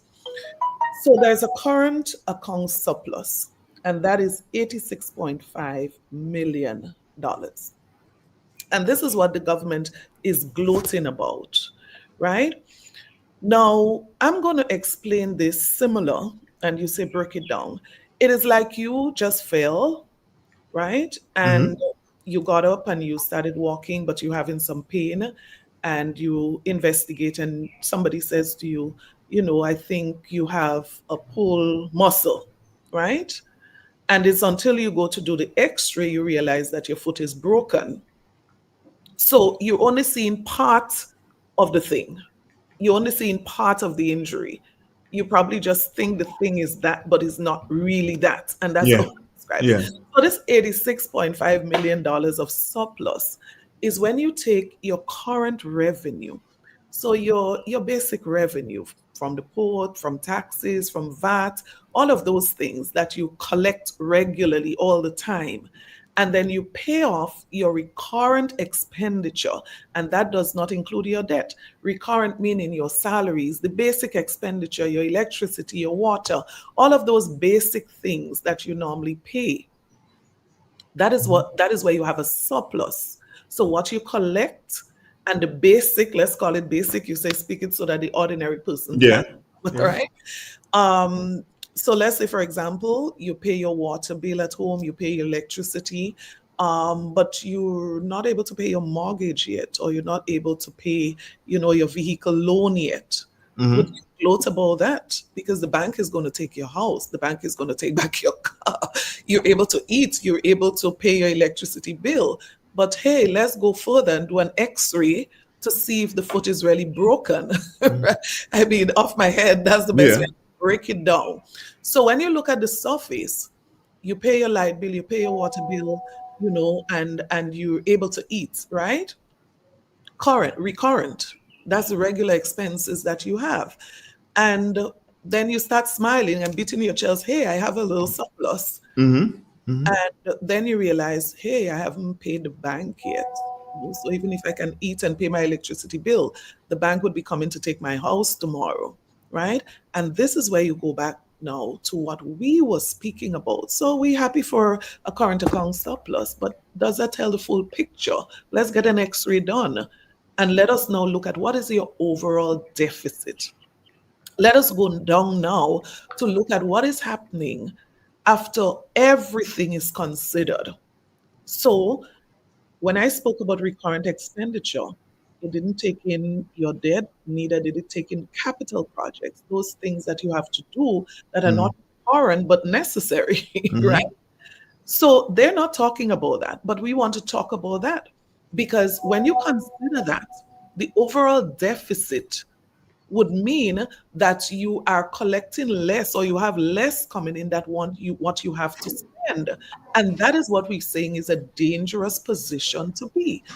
What we want to speak about the whole picture, the x-ray, when you have the final results. What is the final result saying? The final result saying that even if you had a little surplus up there, when all things are considered, and not even considering your debt, because I made a note of it, $339.3 million is what's accounted for as the debt for 2025. So even when you speak about this overall deficit, it's not even including the house, for example, the mortgage, right? Now, what we want to consider is that $337.4 million includes your capital expenditure. And that is significant because the number they are quoting does not include your capital expenditure, right? And so it is a total exclusive of debt. Now, once you start talking about debt, and we've heard a lot about the government doesn't have to pay debt, and the government doesn't is going to extend debt forgiveness, and we okay. Now let us view that as deceit, because the budget itself speaks about an amount that is accounted for in that of payment for debt. And I just gave you the figure, it's 439.3 million. Now, when you add that, then you can now begin to understand why they came with a bill to secure a loan. So all Okay. the talk about this budget is fully covered, and we have the money, you don't have to worry. We can't go on what you come and tell us off your. We could go with what is in the books, what's on the paper, what is in the actual document. And the document is telling us that apart from this $337.4 million, that is going to be your deficit, your shortfall, meaning that you bring in monies, but you don't have enough to cover what you have to spend. When you look at that difference, the deficit, that does not include your loan payment, principal and interest. When you add all of that, you ended up with almost $800 million, right? And so it is only wise that the government should come requesting permission to borrow to make sure that that is covered, right? Now, the question is, and I ask the question, why is it? Why is it that this loan appropriation bill did not say 50 million or 10 million or 40 million or 100 million? Why 825 million, the largest in the history? So that tells something. But more so, we didn't have to guess. The government said in the document laid in Parliament that I believe 425 million towards covering the budget, right? And 400 million towards the hospital project. So they themselves specified the purpose of the loan. So, people are not stupid. People are not stupid. If you have an overall deficit of $337.4 million, and then on top of that, you have your loan payment of over 400 million, you just need to calculate that, add that together, and you realize we would need extra monies. Now, you have some people who are public relations officers of this government going around justifying, well, we have some savings here, well, we have some savings there. I mean, I can't speak to that. I could only speak to what we see in the budget document. Now, if you had to choose one, two, maybe as many as three ministries that you were disappointed in as it relates to the budget, what would those be? In no particular order. Yeah. And that's a very hard question because almost every ministry. No, honestly, this Yeah, is a very yeah. difficult question. But I would, if I have to zero in, I would look at the ministries that really affect the life of people, the lives of people, and I would also look at the productive sector. So a few would pop out. For example, health would definitely be one. Agriculture would be another one. And I literally just copied a few um, numbers from my presentation. Uh huh. I just want to share very, very quickly, if you permit me. For example, health, right? In 2024 budget, 122 million point 89 $122.89 million was allocated. And this is why it started to get really frightening when you started going through this document. So you allocate, you said we are going to spend $122.89 million on health care. It's not enough, but that's what you allocate. Could you imagine, Andre, that of that $122.89 million, the government left back did not spend $24 million? I mean, the Minister for Health should should be penalized for this, right? In a time when you have a crisis, I consider it in health. People cannot find basic medication. You go to the hospital, in spite of what was said, basic medication. You go to the hospital and there are certain basic things that nurses and doctors need to function that they don't have: medical supplies, equipment. You left back, not spent $24 million. No, this is frightening. Somebody should. Is it possible, Mrs. Pierre, that you could not spend it because you did not have it? Well, I'm not going to go into justifying the government reason for not. Okay. I would just say that somebody needed to be disciplined based on the current situation in health. And not just that, I keep saying it's not just the current situation, it is the fact that people voted for this administration. They voted for this administration on a promise that immediately we are going to turn these things around. We are going to improve. We are going to change. And that is to me the deceit that I spoke about, that people were taken for a ride. So vote for us. Like the snap of a finger, we are going to fix healthcare. People believed, genuinely believed that. And if 3 years after you are telling me that it is worse, no, you should be immediately removed from office because you told me it's going to get better. 3 years is enough time. You said in 1 year, fair enough. 1 year probably was an overstatement. Almost 3 years, you are still telling me that it's no better than what you met in 2022. Then you're not fit to hold that office. In simple terms, you are just not fit.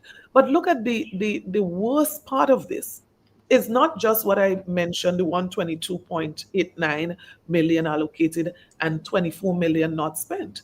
But there's another figure, $36 million, right? And that is the allocation for, and every time you think of these numbers, you think of somebody who sits in an office who says, let us put that there. They won't figure it out. They're not smart enough to understand this. I don't know if that is how people function, but you must know that people have at least common sense. So when you budget $36 million for 2025, after your poor performance in 2024, you budget 36 million. But of that 36 million, 31 million is to accommodate the construction of a new hospital. It's to facilitate statutorization and the transition project. Now, you have to be taking us for a serious ride around the country. But well, I keep saying worse. It can't get any worse. It can, yeah. This is like the third worst. Now, You say that you are constructing a new hospital. This is our hope. This is your flagship project, right? And there are two things. I have no problem with a new hospital. No problem. Let us build it today if we can build it today. No problem at all. But let us contextualize this. Let us put this into proper context. What is the point in having a new hospital if people are dying now because they cannot access basic medication? Do you know that people are asked to go home because the hospital doesn't have the treatment to give them? What are they going home to do, to die? So, what is the value of a new hospital if you cannot manage the old one that you have now? Now, the building itself may not be a perfect building, but who cares about the building? I've been to the hospital probably twice or three times in this month. What is the value of the building? It is about the care that people get. It is about the supplies that are available for them Yeah. to be treated. That is what people care about. We had, and let's look at it. When this NNP administration got into office, I want people to think back and to remember what the old hospital used to be like. You ask any mother who went to deliver, you ask any person who spent time in that old hospital before the new hospital, well, the old Yeah. hospital, the older The wooden one. Yeah. The barracks. Yeah. people The were barracks. telling Yeah. The you barrack. Yeah. rats used to be running across the floor in African tell a song about the rats in the hospital. right? The conditions were deplorable. Now we are nowhere close to this, meaning that the facility we have now could do. I mean, it is excellent compared to what NNP inherited before. Correct. So let us rule out this emergency for a new building. What we need now is medication. What we need now, additional nurses, additional doctors. What we need now is reduced waiting time. That's what we need right now. So you can tell us about the new hospital. We're groundbreaking. And that is the other deceitful thing, because this administration has been pushing and peddling this hope of a new hospital that would take care of all of our medical problems. Now, I am sure many people were shocked when they heard the minister. So there goes one thing that shocked me. Yes. When the minister said that the groundbreaking was going to take place in 2026, Yes. I almost fell off my chair, quite honestly. Because if the groundbreaking is going to take place in 2026, it's quite possible it might even be construction may start in 2027, which is why I said this administration will not be in office for that new hospital. They're not going to be in office by then, right? But Ms. Pear here, you're going to your government, which will be in office at that time, you may be trapped into a new hospital that you can't reverse. Right. And let me say this. Let me say this. I have no problem with a new hospital. We have no problem with a new hospital. But our priority would be, so let us imagine that the situation remains as is, which I pray that it doesn't, and that there is some improvement, right, between now and 2026. Should we be in office at that point, we would reassess the situation. We would reassess the situation.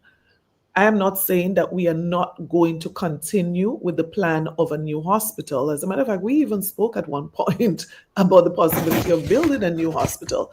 But I can tell you for a fact, we would be more concerned about lives. Yes. Am I supposed to put my life on hold till 2026 groundbreaking and construction maybe to start in 2027? Because we know the way this government operates. And I'll tell you what is likely to happen. What is likely to happen is that this is going to turn into an election gimmick. So just before elections, there's going to be this groundbreaking ceremony. There's going to be a fancy, we probably might bring our friend from Africa and other people, and we're going to have a grand big ceremony to mark the groundbreaking.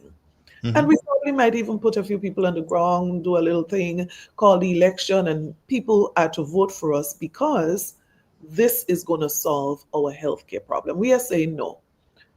Deal with the critical things now because there are people who are going to die between now and 2026 groundbreaking, where if they had basic supplies, God forbid, maybe, just maybe, they might have lived a little longer, right? At the end of the day, is God's will. But at the end of the day, I'm saying if a person does not have the basic, the very basic, then you're putting them at risk. You are putting their lives at risk. And that is our concern as it I relates don't. to new I hospital. don't know how much longer I have with you, but I must ask you about the young people of the nation, those who are well, we can't say coming; they're already there, and they need attention. They need jobs. Where are we at with the young people in this country as it relates to what the government has just put out in their budget? Where are we at, Mrs. Yeah. Spear? And you can't bring me on to speak about the budget in such a short space of time because No, no, no. We're not going to end at 9 o'clock, and I can go on beyond 9 o'clock. I'm just going on what the time you have available. right. Or you could call in the back and tell them prepare the breakfast. Bring it there. You can have your breakfast while you talk to me. That's okay. So let's talk about youth. Now, it's very concerning, and this is no joking matter. It's very concerning. Again, if you go back, I like to go back to the promise because you know how we speak about leaving the bone and jumping behind the shadow. And this administration reminds me of the story. Reason being, reason being, there are many things that people were okay with. Wasn't perfect, wasn't the best that it could have been, but they were okay with it. And they were looking and depending on us to expand, to improve, and to continue after the election. Many people left that bone and jumped at the shadow, believing that, hey, automatically everything would just be better if we change administration. Automatically, we would have all our needs supply if we change administration. I would have a job. Young people would be better off. The programs would be expanded. New programs would be introduced. Many people voted from that premise. Many people voted from that premise. So the young people who voted thinking that in almost 3 years they would be permanent because they were under the Imani. There are people who voted for permanent but ended up being released from the program. And these are people who saying to you, I should have held on to the bone. I saw the Yes. shadow and I thought it was better and I jumped at it. Because right now, and you see, sometimes I listen these people speak about the Imani program, and I just have to ask the simple question, which is better? To receive $1,000 a month, which to some people is nothing, it doesn't, it has no value. What is better, to have $1,000 per month or to have $0 per month? Because that's the reality that this government has put some people in. The Imani is no good. It is the worst program. But you're getting $1,000 that you're able to feed a child, that you're able to take a bus to go somewhere and do something meaningful. So even if we just talk in mental health, you're better off. So how do you compare this? Where this person who was receiving $1,000 per month, let's call that nothing, then how do you call that person being home right now receiving $0 per month? What is that? If $1,000 was nothing, if $1,000 was abuse, we didn't care about them. We have them training forever. Well, I prefer to keep somebody training forever, getting $1,000 per month, than to have them home doing nothing, getting $0 per month. Any day, I would go with training forever for $1,000 per month. Because the reality is, Andrea, and sometimes, I get emotional about this because sometimes we miss the point. We miss the point. So I have young people, and I remember, I'll give you one story quickly. And I don't think she would even have a problem with me calling her name, but I'll tell you where she's from. I remember a young lady. visiting her in Post Royal, but I was in the area. And she was at the standpipe. She was at the standpipe. I left not long after because it ended up very dramatic there. They were literally quarreling about whose turn it was to get the water, right? Very, very confrontational situation. So once this was settled, I left, right? I was really, really unhappy with what I saw and experienced there. Two neighbors and what was happening. Now, do you know that this lady one day said to me, Miss Pierre, I just want to thank you. Do you know that I was able to put in my own water connection? Ah, wonderful. I no longer have to depend on the standpipe. Now, this was an Imani trainee that used her little nothing $1,000 to connect her own water to her home. But it goes further. She said, I took some material and I actually was able to start an extension to my house. That's the nothing. I'll give you another story quickly, not Imani, but you see, when you don't engage with the ordinary man, you don't understand how they live, you don't understand how they thrive, you don't understand how they make it. So $1,000 is nothing for you because you're getting 15,000 per month. That's something, right? So you prefer this person to have zero, go home because you're supposed to train for 2 years. NNP was wicked to keep you on for 10 years. It's a training program. After 2 years, you should have been home, right? We have a heart. We don't understand those language. But I'll give you an example of the devotion program, which is also nothing to some people. There's an old lady, and I just got into the politics, and I'm making my first round in the Grand Bacolet area. The truth is, when I got into this, I couldn't understand the 300 and something dollars per fortnight either. To be honest with you, it is when I got on the ground and I started listening to people that I understood the 300 and something dollars per fortnight. So this particular lady, I won't call her name, from Grand Bacolet, I'm visiting her. And she said to me, it's a little while I didn't get a contract. Miss Pierre, could you help me to get a contract? She brought me inside of her house. I never forget this. Those initial days of my politics, I'll never forget. That lady brought me inside of her house and she pointed to everything that she had in there, the fridge, the stove, etc., etc. She said, Miss Pierre, that is the devotion program. That is what it means to me. If I didn't have that, I wasn't going to have these. And she explained to me, well, I needed that explanation. She said, when the Syrian passed, I could take whatever, because over all these years, I've developed a relationship that when I get my fortnight pay, I put aside that. So I invest in a washing machine.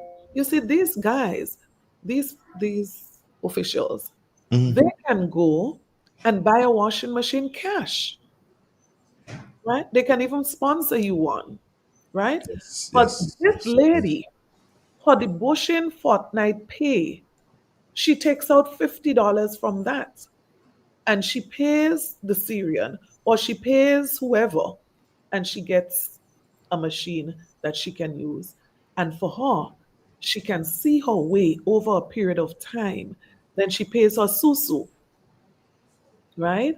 Not the one that's normally spoken about on the Not that one. The real one. pays The her real susu. one. And when she gets her $1,000, she invests it in putting on a bathroom and toilet, for example. So I'm saying the things that are nothing to some people, it's everything to some people. So going back to the youth program, Yes.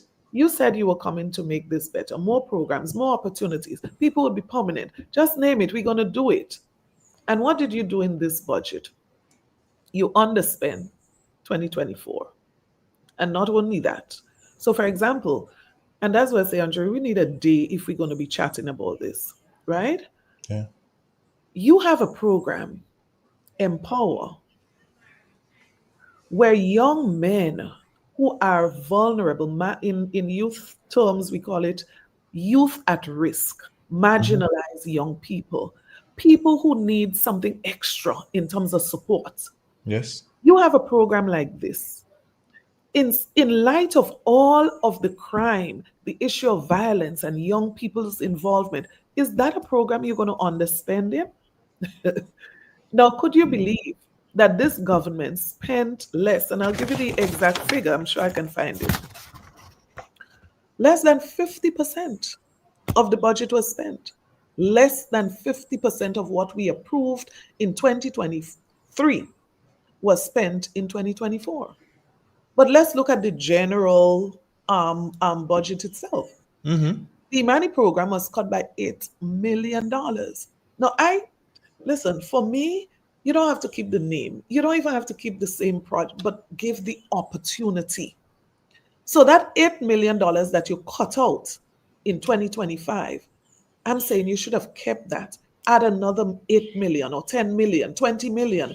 Take what the prime minister is going to use for travel, put it in there, and give more opportunities to young people. So you introduce, so this is where the trickery takes place.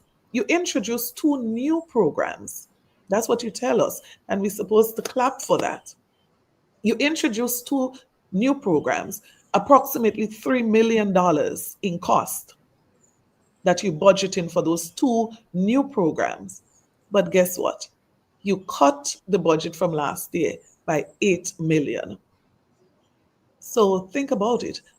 You taking away 5 million, basically. That's what you've done.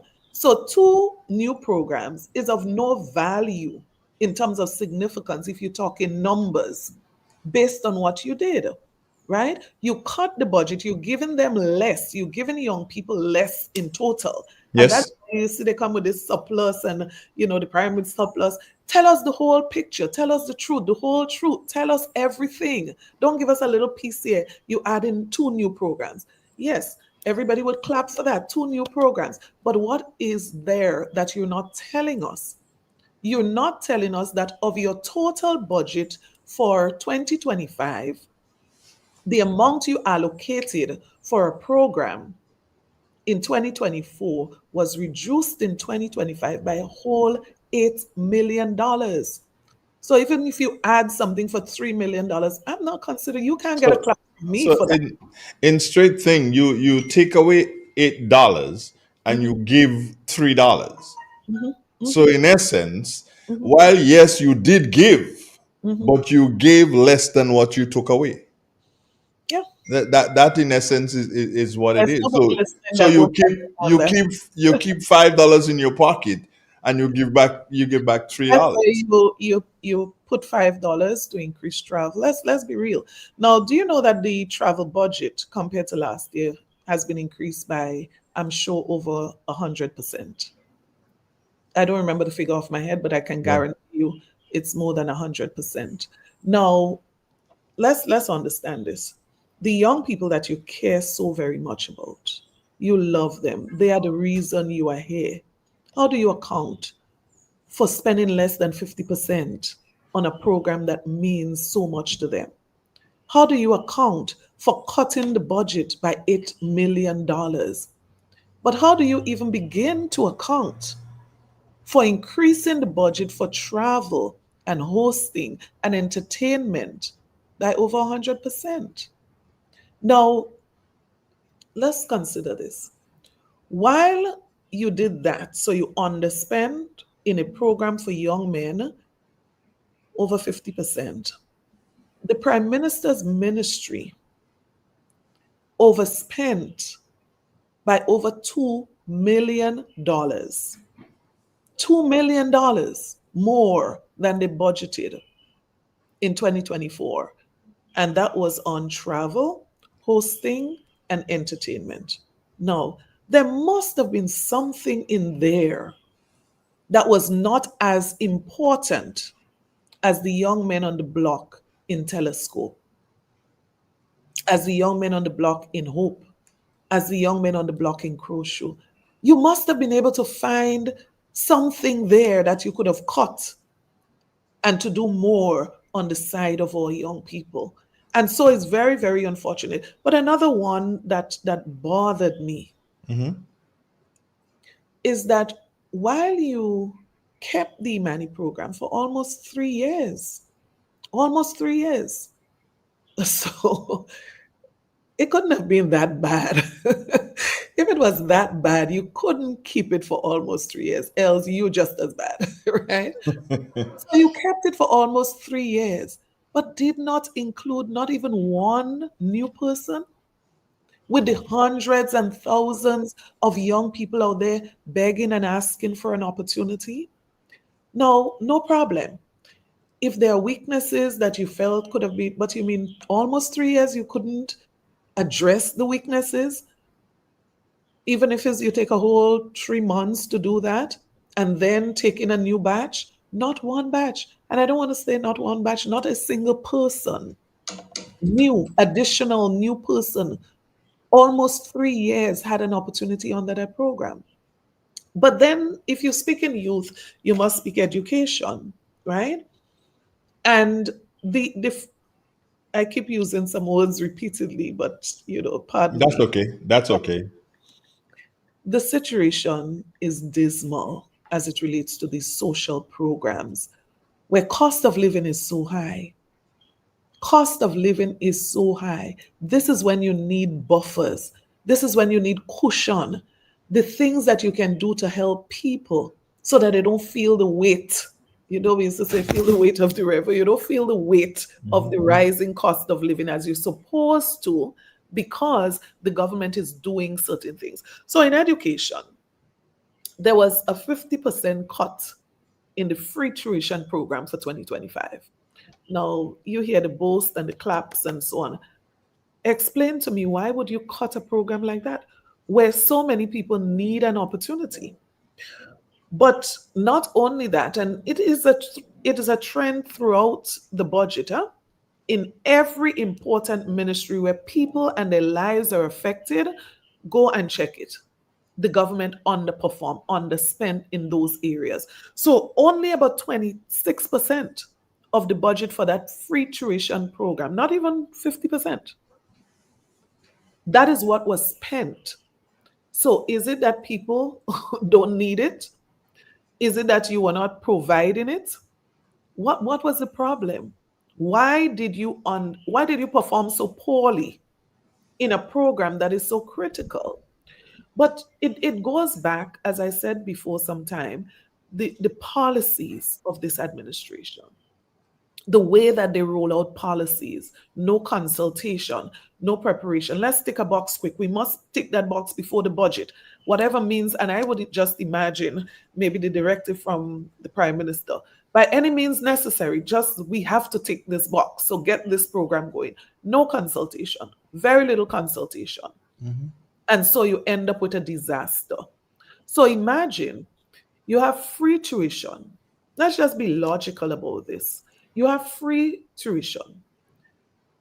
The age, compulsory school age, was increased. So logically, you would conclude more children would be going to school. The school age increase. Don't worry, we paying tuition for you to go. So logically, you expect the numbers to increase. Do you know? Do you know that the registration numbers are going down at TAMCC, for example? Really? Do you know that the number of students cannot go to school is increasing?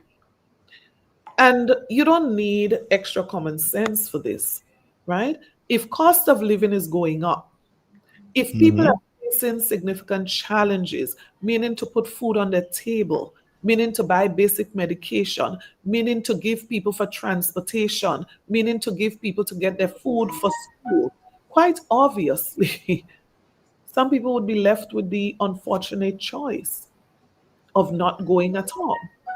And so, what is happening there really falls in line with what we said to this administration from the start.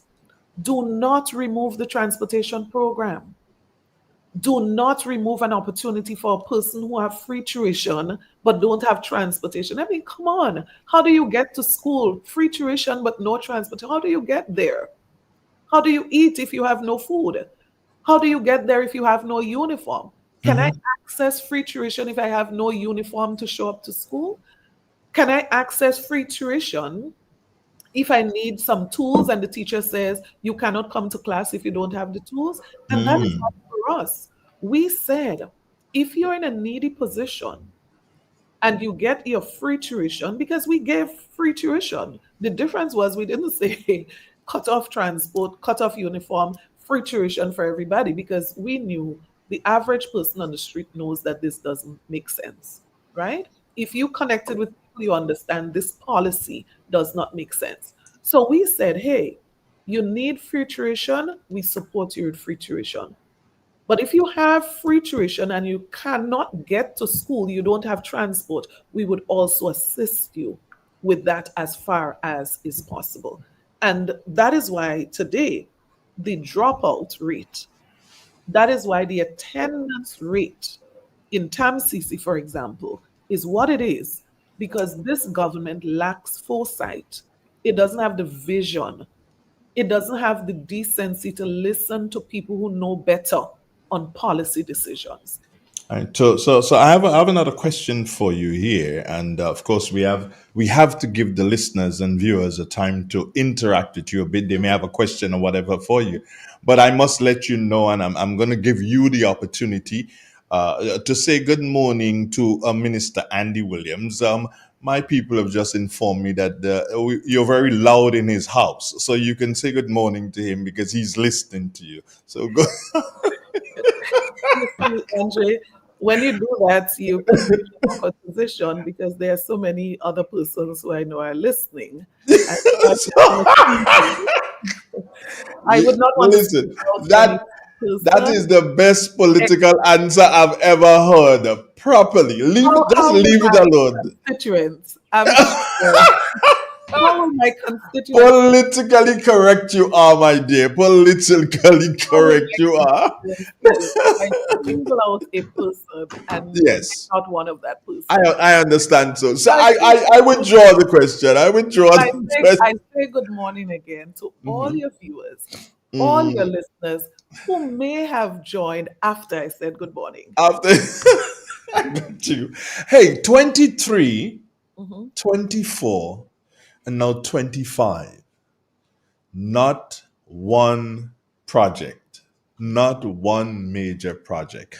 All the major project, i.e., the Bathway, the hotel in the international whatever in St. David or whatever, all these were projects that started with the new national party. The Congress is in 3 years, basically three budgets. Not one capital project. That's what it's called, capital project. Not So, one capital, mhm, not one capital project. How do you speak to that? yeah. Well, I have a very grateful heart, and so I'm very grateful. I'm very happy for the work that the New National Party did in office. Had Hmm. it not been for the work we did, I'm not sure where we would be today based on the performance of this administration. So I'm extremely grateful for the work of all of those who would have contributed to the success in attracting new projects, new initiative, in getting new projects started and negotiating, because projects, there's a process, right? So they inherited some of these projects in the negotiation stage or just after the completion of negotiation, etc. And so I'm very grateful for that. Very disappointed about the speed at which those projects were going. I named about 15 of those as in Major Pre-Imagine, right? And of course, I am hoping that this year the government would move speedily to get these projects out of the way. You can't go a full term running on NNP fuel.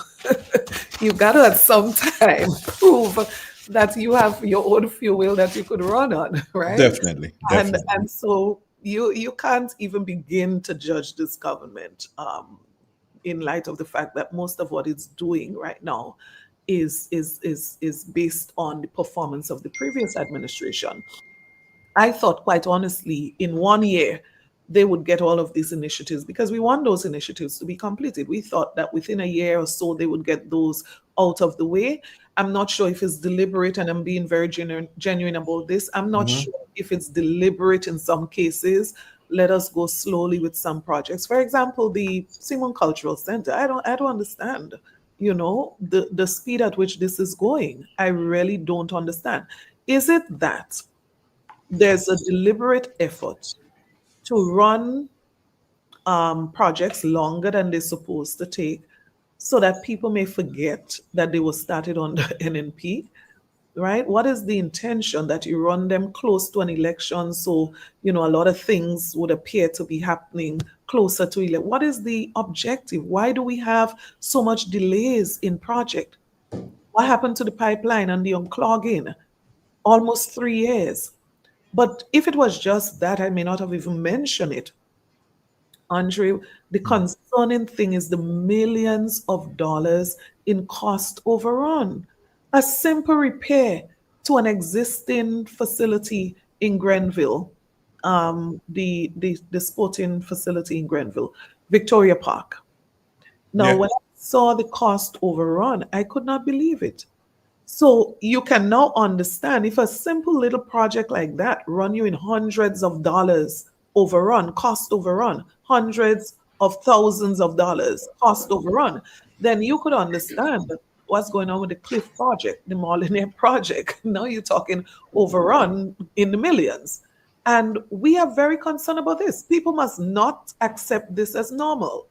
It is becoming normal for this administration to go into cost overrun for every single project, the simplest of projects.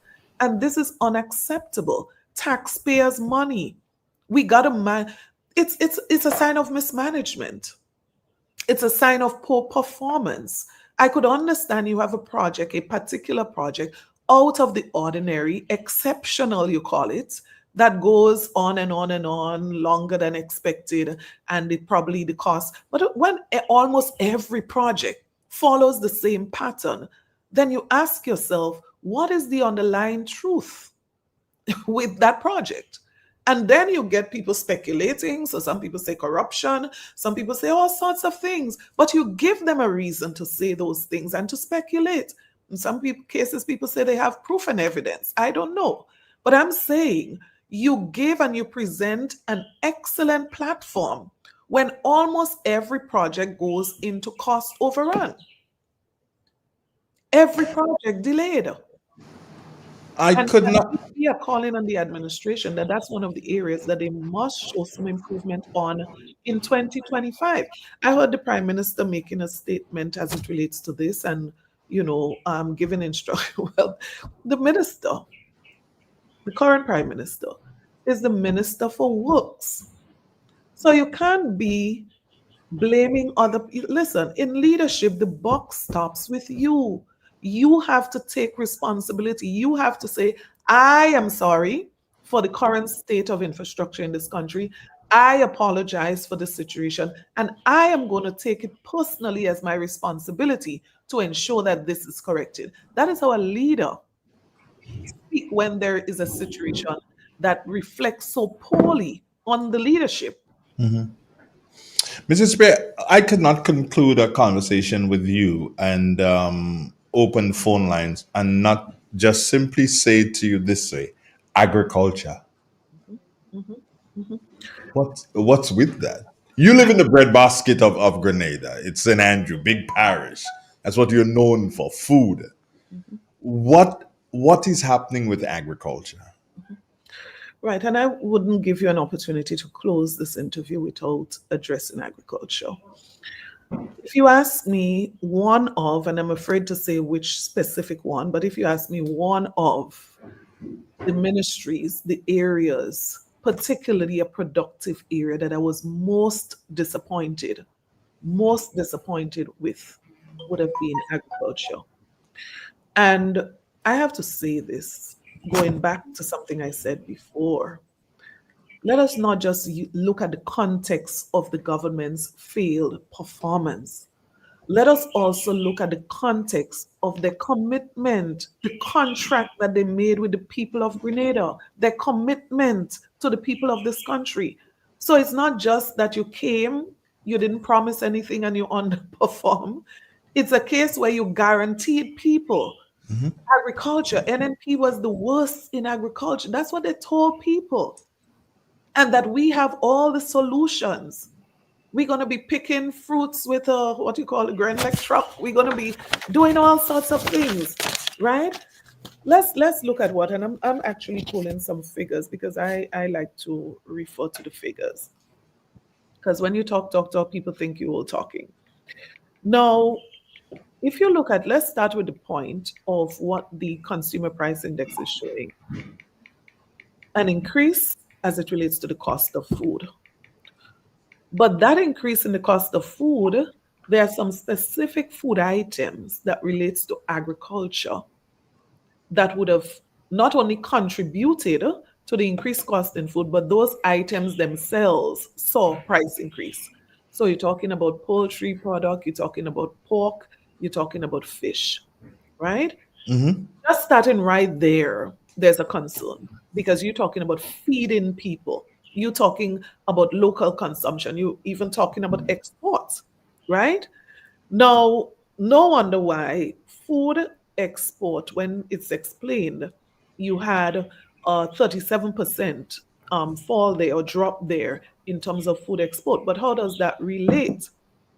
Now you want to look and analyze those figures to figure out, is it productivity? Is it cost? What is it?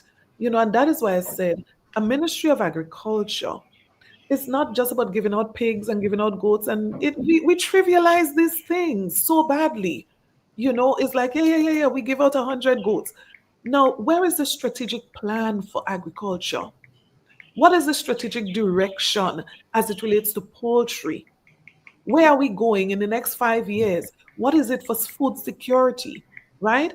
And so when you look at the performance, you want to also ask yourself, is it a lack of strategic focus and direction in that ministry?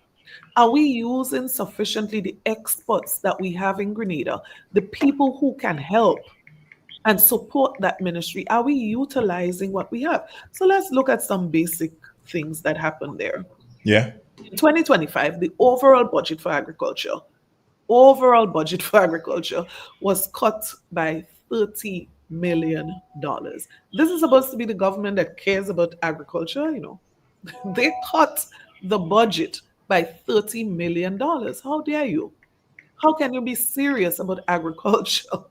Even if you left it at the same, you might have made a statement that you're consistent. But to cut it by 30% is, I can't use the word frightening again.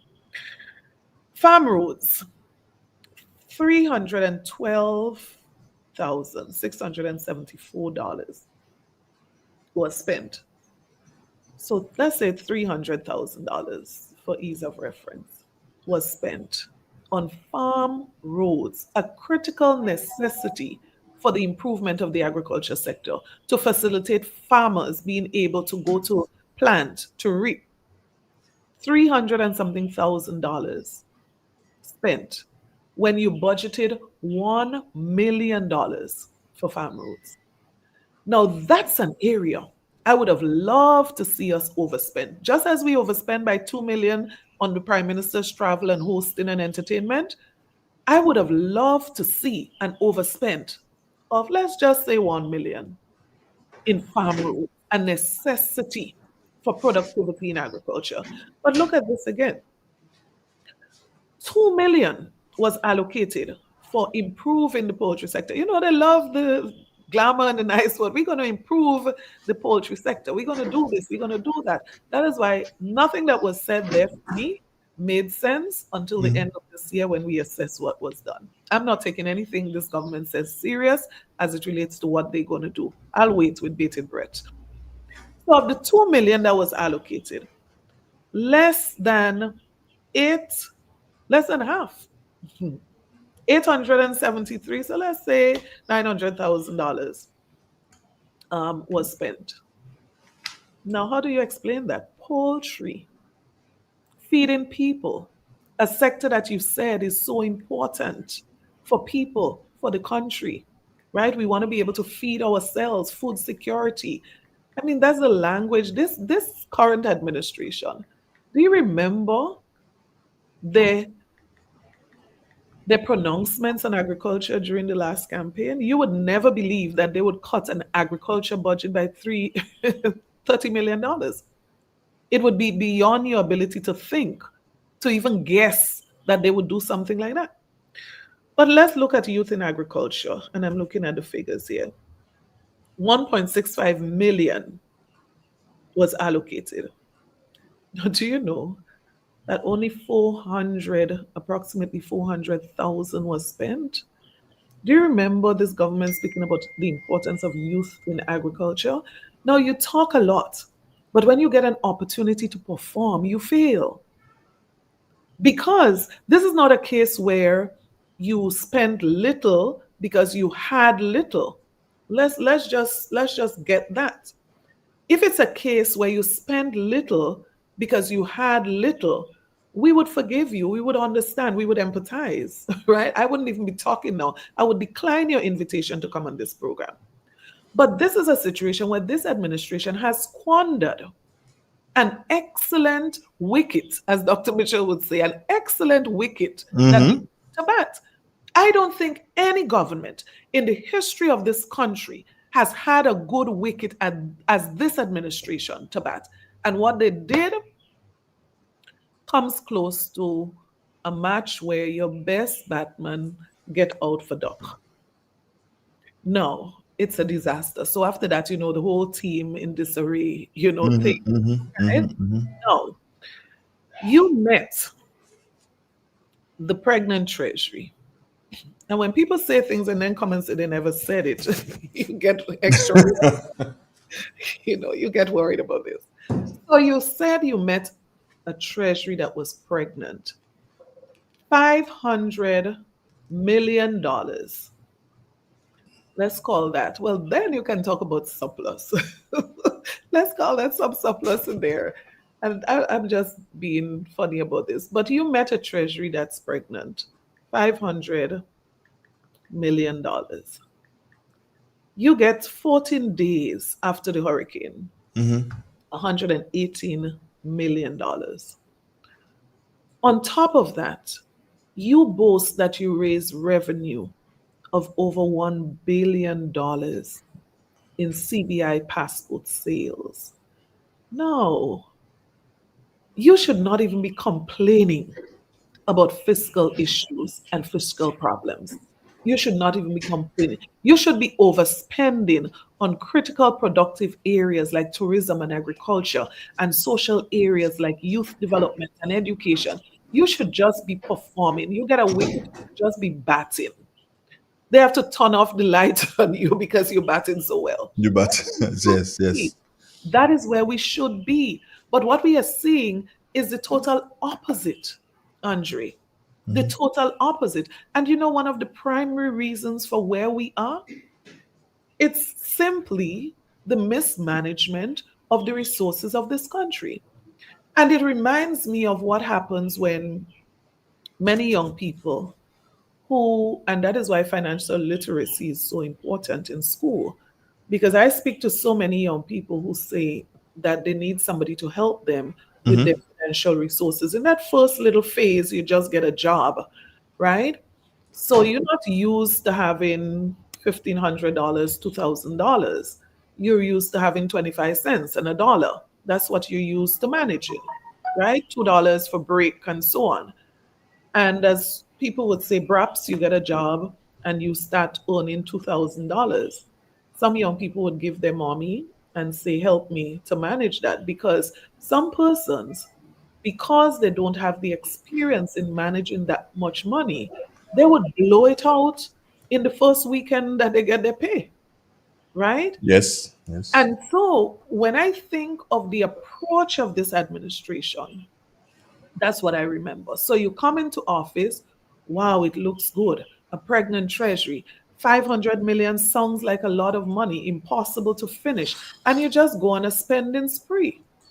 So you begin to travel the globe ticking off every country that you go to. Mm-hmm. Every time you go, your delegation increases, right? So you need somebody for every single thing. You need to take your notes, carry your bag, take your pictures, everything. You need somebody to be there. And so your delegation is bloated for self-interest. So let's look at some of the delegation. Who are the people there and what are they contributing to the trip apart from self-interest? So if 3 people are there as aid of 4 people, so I'm visualizing right now 1 trip or most trips. And I can think of the Prime Minister's press secretary, his photographer, his executive assistant, right? And his chief of staff. Now, let's just work with those 4 people Yeah. who generally make every trip. Let's just work with those 4 people. There might be others, but let's restrict it to 4.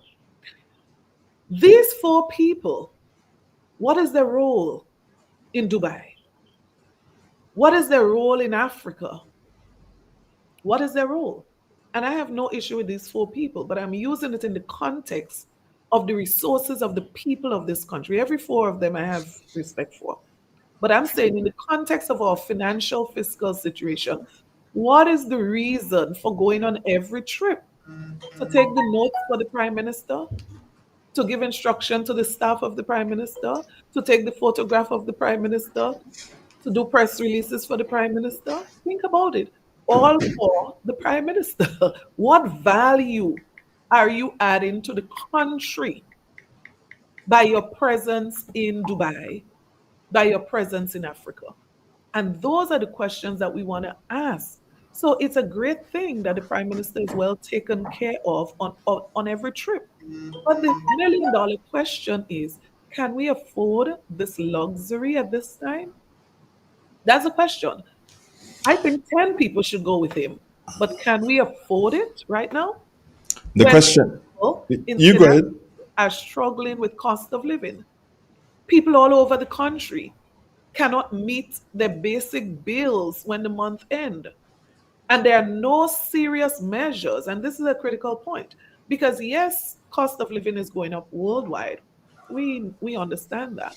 But you see, responsible, caring governments add initiatives, take measures, implement measures that are going to buffer the rising cost of living.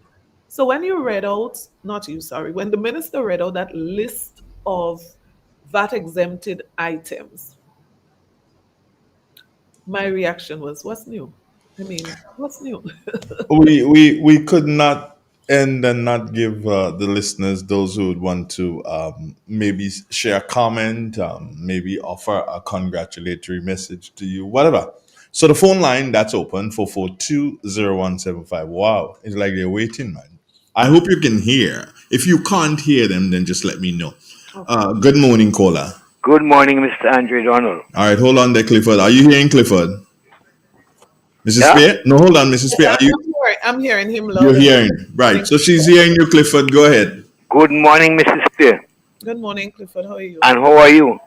I'm doing good by God's grace. By God's grace. Okay, keep up, keep it up, keep it up. Congratulations. The point is that I had 2 questions to ask you, but Mr. Andre Donald asked you the questions, and you answer them. So I'm smarter than you. That is it. Yeah, you're smarter than me, but I still I cove one that I think I'm going to ask you. One, the Prime Minister said that he have not received money for his constituency since he came in power, and he's blaming a section of the parliament, a section of the government for that. He's offering him to take them to court for have not giving him money for his constituency, the $10,000 a month for his constituency. I thought the Prime Minister should have been finding out who gets.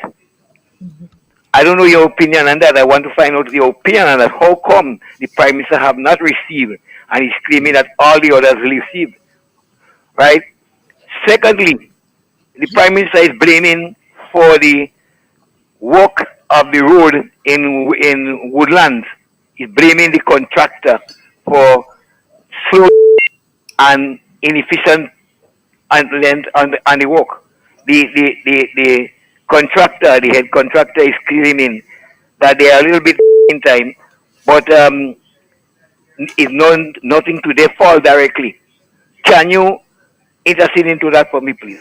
Thank you, Clifford. Thank you. Great. Okay. So I'll start with the last one first, since I responded to it before, the blaming of the contractor. And I would just narrow that down to poor leadership, right? That doesn't understand where the buck stops. Yeah, that's all I'll say about that. If you understand the principles of leadership, the principles of leadership would tell you that you don't go blaming individuals and crying why something wasn't done. I mean, this thing is not, yes, come on. I mean, you're blaming people in 2025. What were you doing all the time? That's all I say on this. What were you doing between the start of the project and now? What did you do? That's what I would ask. So you don't come at this point and begin to offer an excuse by blaming somebody. Take responsibility. That's what leaders do. Take responsibility. Put measures in place. Take actions. Do what you have to do. Don't come crying to us about that.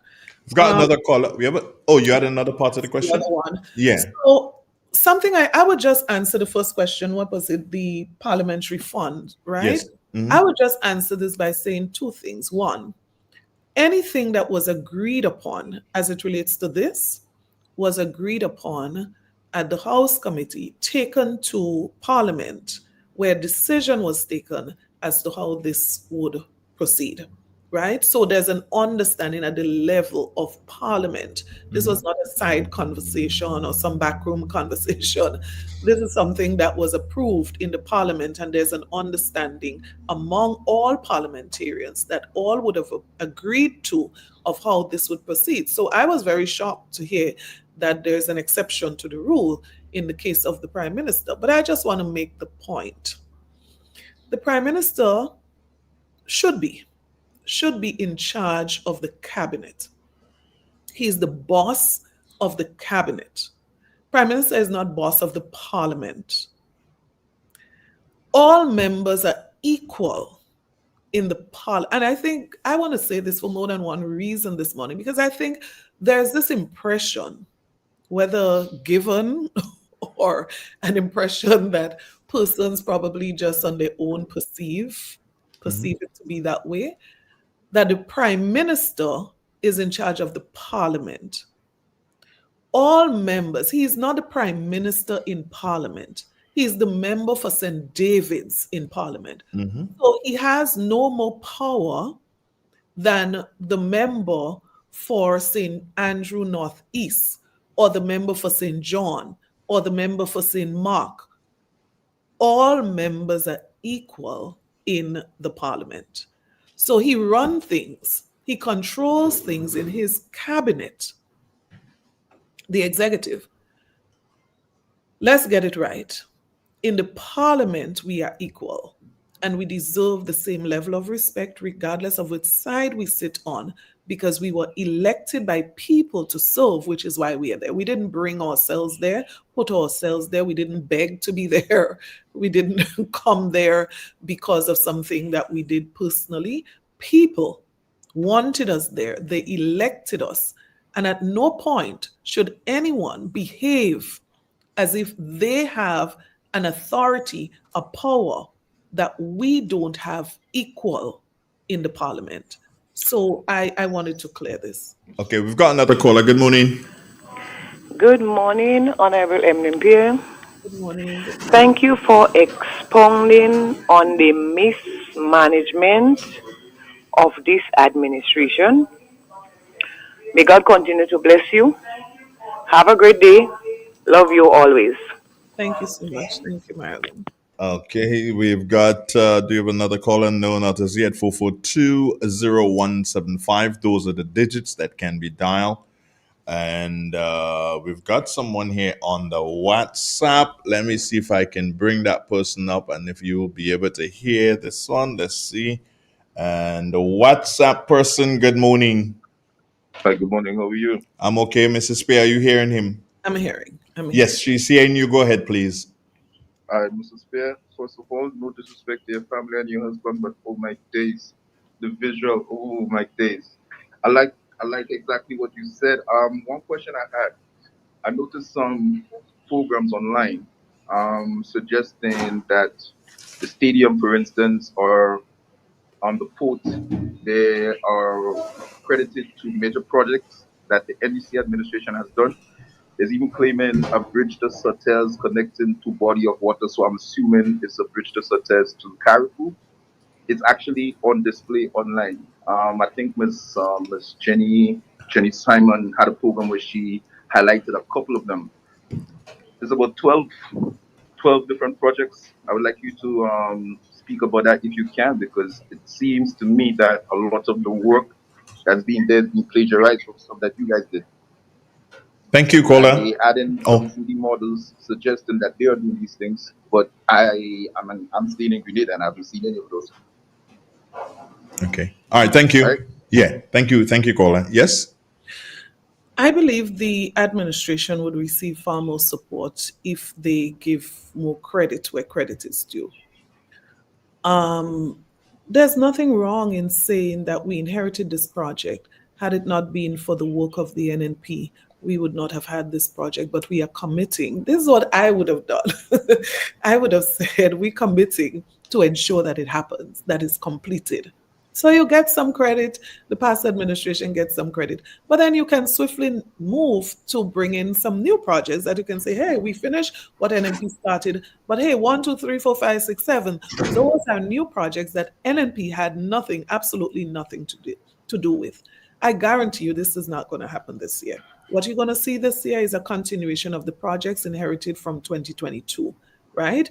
And this administration need to get up and get some new initiatives started. That's going to help with the current situation as well. Capital projects. But do you have hope in terms of what they're going to do? Right? When you slash the infrastructure project ministry's vote, I actually have the figure here by $75 million, right? That causes you to think, don't expect more than what you're seeing right now. $75 million. Now, why is this important? This is important because this is where the action is. The action is not supposed to be in the recurrent, your travel and your salary, you taking an increase. That's not where the action is. The action is supposed to be on the capital side. That's where the projects, job creation, productivity, people being engaged, money in people's pocket, the economy spinning. That's where the action is. But when you cut that ministry's budget, the engine of that Ministry of Infrastructure, $75 million, it paints a scary picture. And this is why this budget couldn't bring hope to people. What are you saying to construction workers? What are you saying to people by this? Right? And so we understand that this administration need to begin to take seriously the mandate that has been given by the people as it relates to this initiative. But it's not just about the capital, it's also about where do you help people, where do you provide other social support for people. And I can't leave the program, Andre, without empathizing with the people of Carriacou and Petit right? Because it is the heart of caring. It is the heart of caring. It is where caring begins. How do you respond in a crisis when somebody you don't know how much somebody care when everything is okay with somebody? So if I'm okay or you're okay, how do I really get a chance to demonstrate that I care, deeply care? Right? The best, because for example, like some people, you want to give them a gift, but based on their situation, you're not even sure what gift, what is it that they don't have, right? And so somebody might decide, if I give them $100, what would that mean to them? If I give them a vase of flowers, you start thinking of people in that context, right? So it is when a person is in need that you get your best opportunity to demonstrate care, that you can take care of them when it is most needed. And if we look at another situation, the situation in Karaku, it is another clear demonstration this government fails to empathize. It fails to demonstrate care for other people. And the focus appears to be selfishly on themselves. So it was very easy to increase salaries for ministers by more than 100%. It was Yes. very easy to do that. Snap a finger and it's done. Stroke of a pen. Stroke of a pen. The things that happen, stroke of a pen, and you can increase a budget for travel and hosting and entertainment by $2 million. That's very easy. But somehow, the things that demonstrate that you care about people, I don't know what you need for that one. A heart attack of a pen. I mean, you can smile and over this, but it's really frightening what is happening when you make the comparison. And that is why this budget makes you really question the motive, the objective, the heart of this government. So let's just look at Karaku briefly. Now, we know 16% of GDP. It's not 200% of GDP in damage as was with Ivan. But what is interesting about this hurricane is that it's centered on Karaku. Yes. So you have a situation, and this even makes it easier for recovery. Think about it if it was all over Grenada. So you have a situation where the damage is centralized. So your transportation costs, your disc costs, your all that's necessary for recovery becomes a bit easier because it's one centralized location, minus a few persons in the northern part of St. Patrick's, for example. Now, let's remove that last point I made about centralization and how easier it should be for recovery in that case. But let us consider almost a year now this hurricane has passed. Let us consider the fiscal situation of this government. So even in defending this budget, the minister and others says, we have a lot of savings, we have money here, and we could draw down here. Well, why couldn't you use some of these monies to help the people of Carriacou and Pitimatnik? Why are some people still on their step? Why are some people still on their tent? Right? So you receive the CRIF funds, $118 million. You raise revenue $1 billion from CBI. You met a pregnant treasury, $500 million. You can't tell me that until now, the situation in Carriacou is what it is after almost 1 year. People who had their business shut down from then till now are still waiting on the support, grant or otherwise, from the GDP. People are still, and you know what is classical about this? I must make this point. What is classical about this is that while some businessmen and women, I had the opportunity to visit a young lady. Oh, I need to find her number. I love that young lady, right? Her resilience, her passion, her fighting spirit, right? So her business has been shut down since the hurricane. She's been trying over and over and over to access government support. We are coming up to a year. You know, Andre, that the prime minister was boasting, and I'm not going to repeat the names of the businesses, boasting in short order, almost immediately after the hurricane, that they were able to single out these two businesses in Carriacou and to offer them support to bounce back immediately. Now, what is different? What is it about these businesses? Let's become a little analytical here. Is it their political affiliation? Is it the sacrifice they made during the campaign? What is it that makes these two businesses different Than to the the others. ordinary businessman and woman who's still struggling, do not have an income, has no source of income at this time? Yeah. And I'm making the point to say this, that this administration has really failed the people of Carriacou and Pitimatni, and they deserve better. By 2024, end of 2024, this administration, you remember the promise of the build back houses?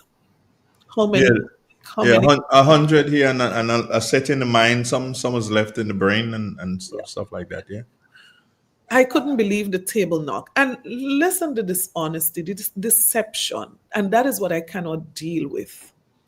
I listened to Minister very well, when he accounted for the houses in Carriacou and Pitimatney.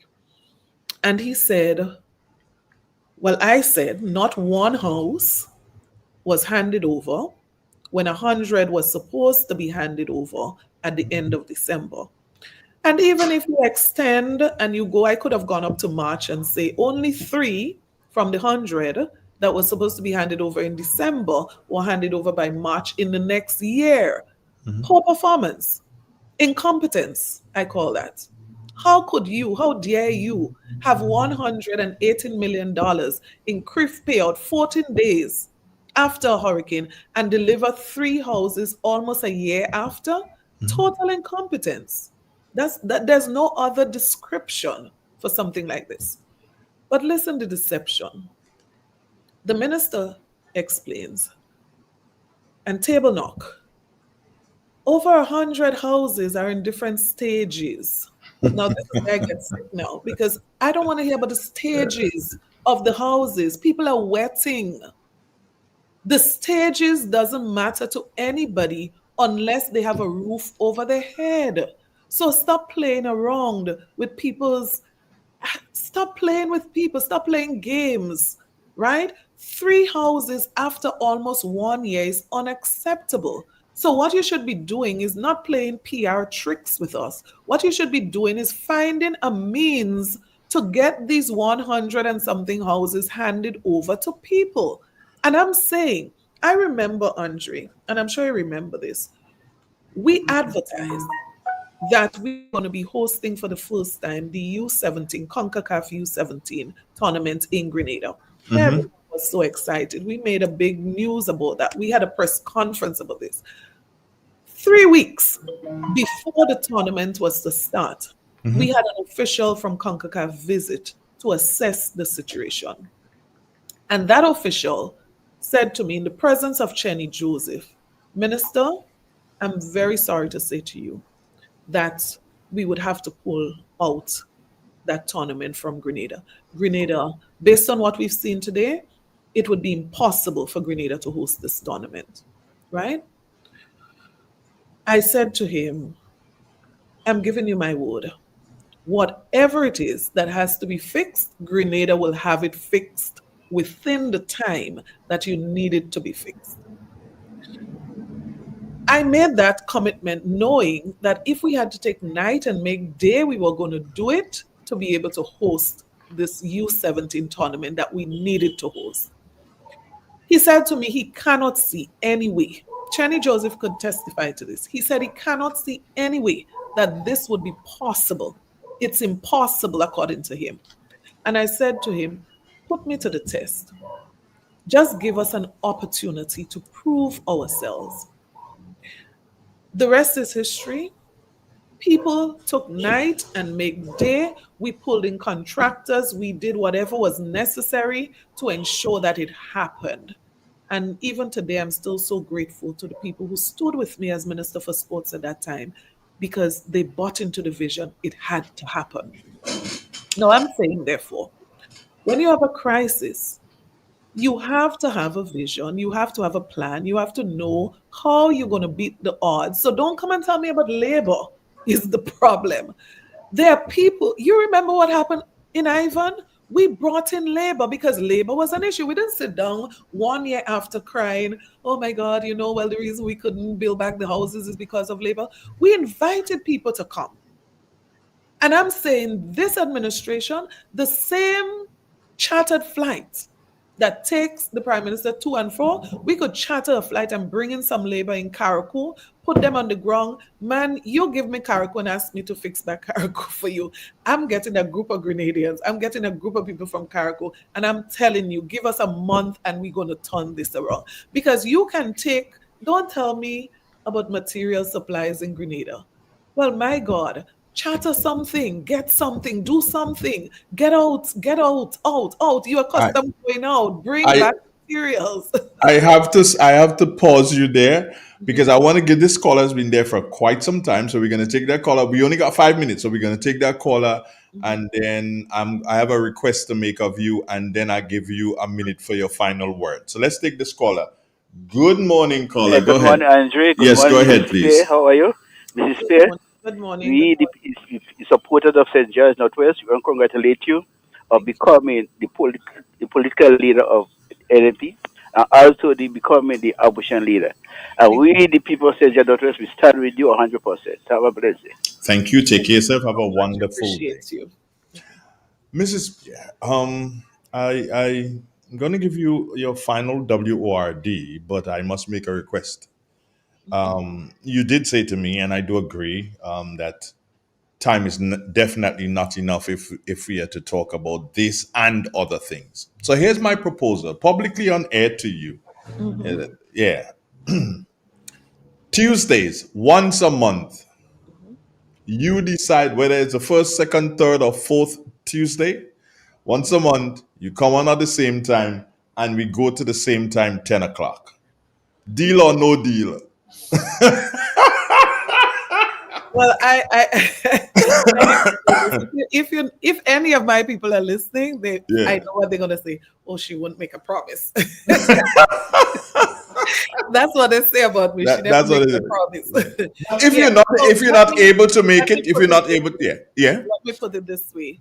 I can commit to once a month, Mm-hmm.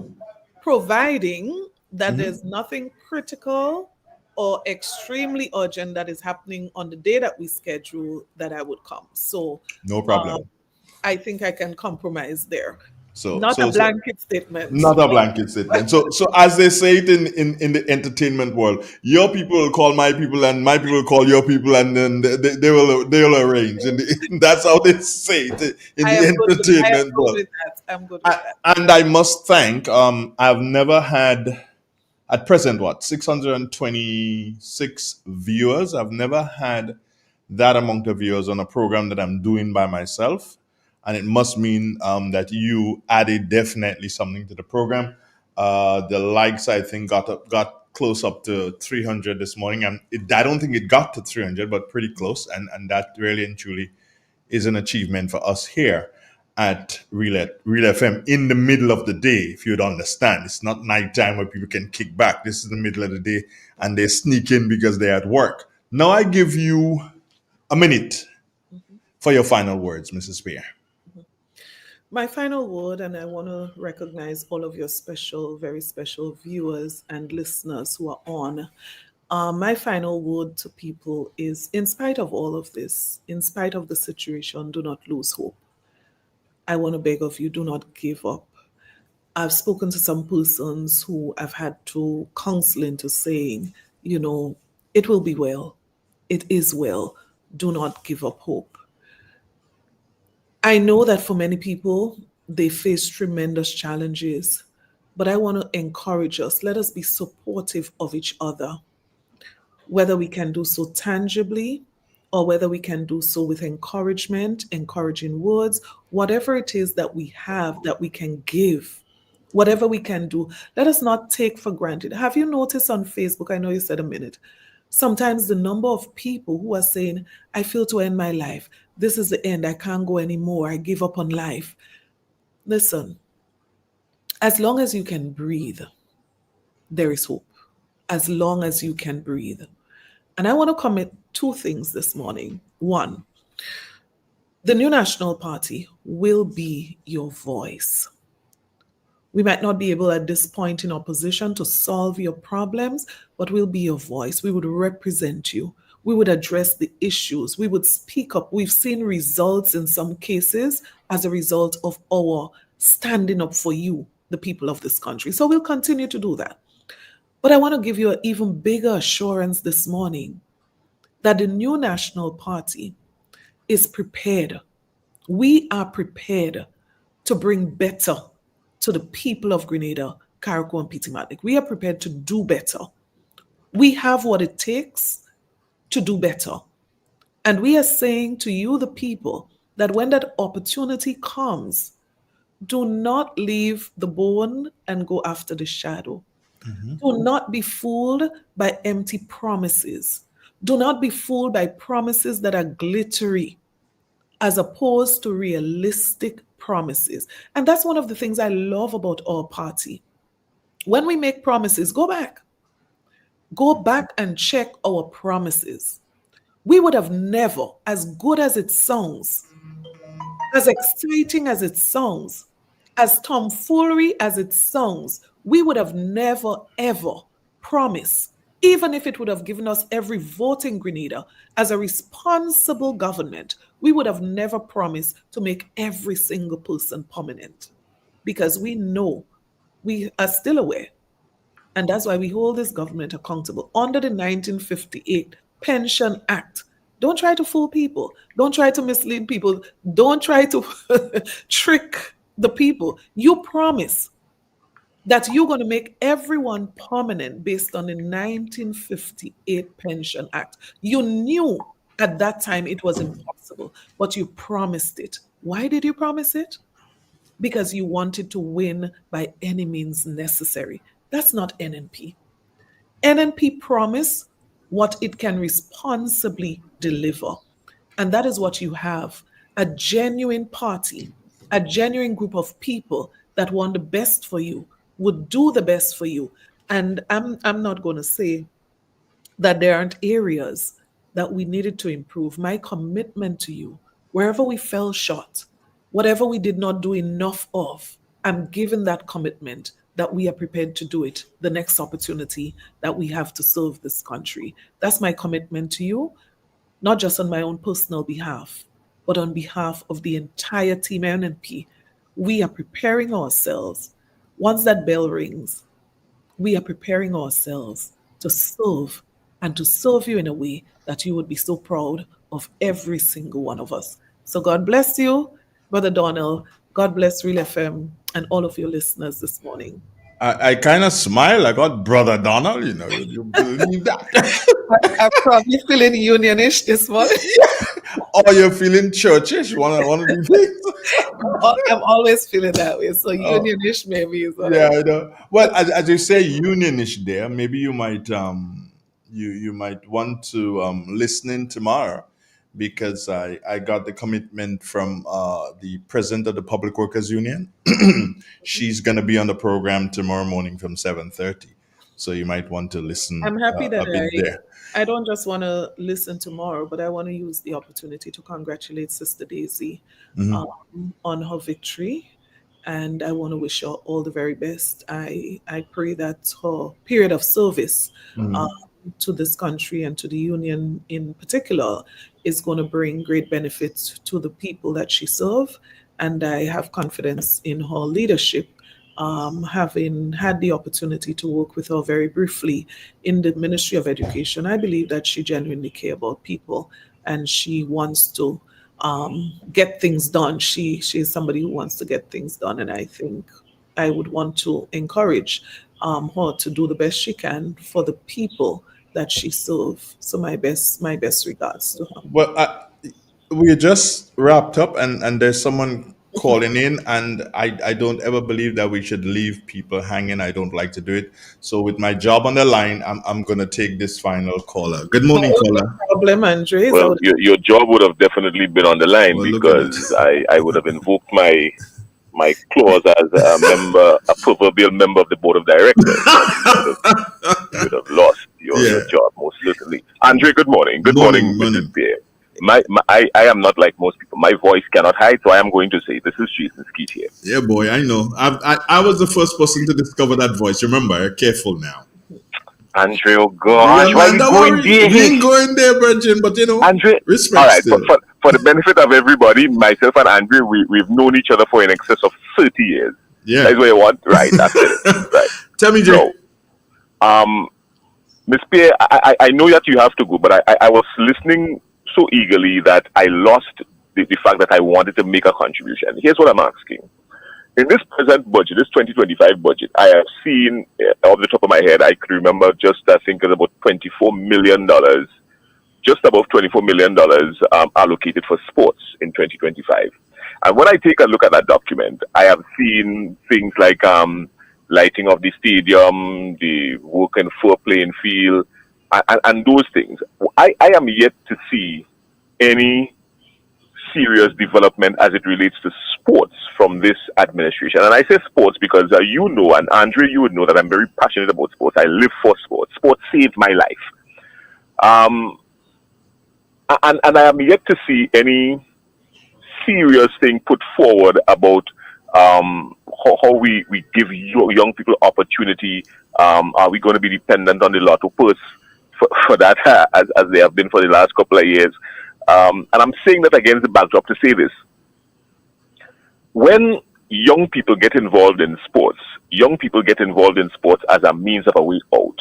They see a future in sports and they want to do something for themselves and lift their noses and lift their families' noses and do better for mommy and daddy and those people.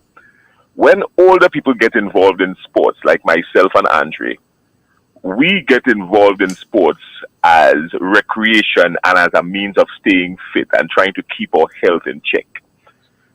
This government has had 4 ministers for sports. If you want to get technical, you could say 5. In less than 3 years. And to me, when you get the votes of young people, they are primarily they are primarily associated with sports. And to me, it shows a dysfunction. To me, I think the Ministry of Sports is the most dysfunctional ministry that you can have 4 ministers of sports in less than 3 years.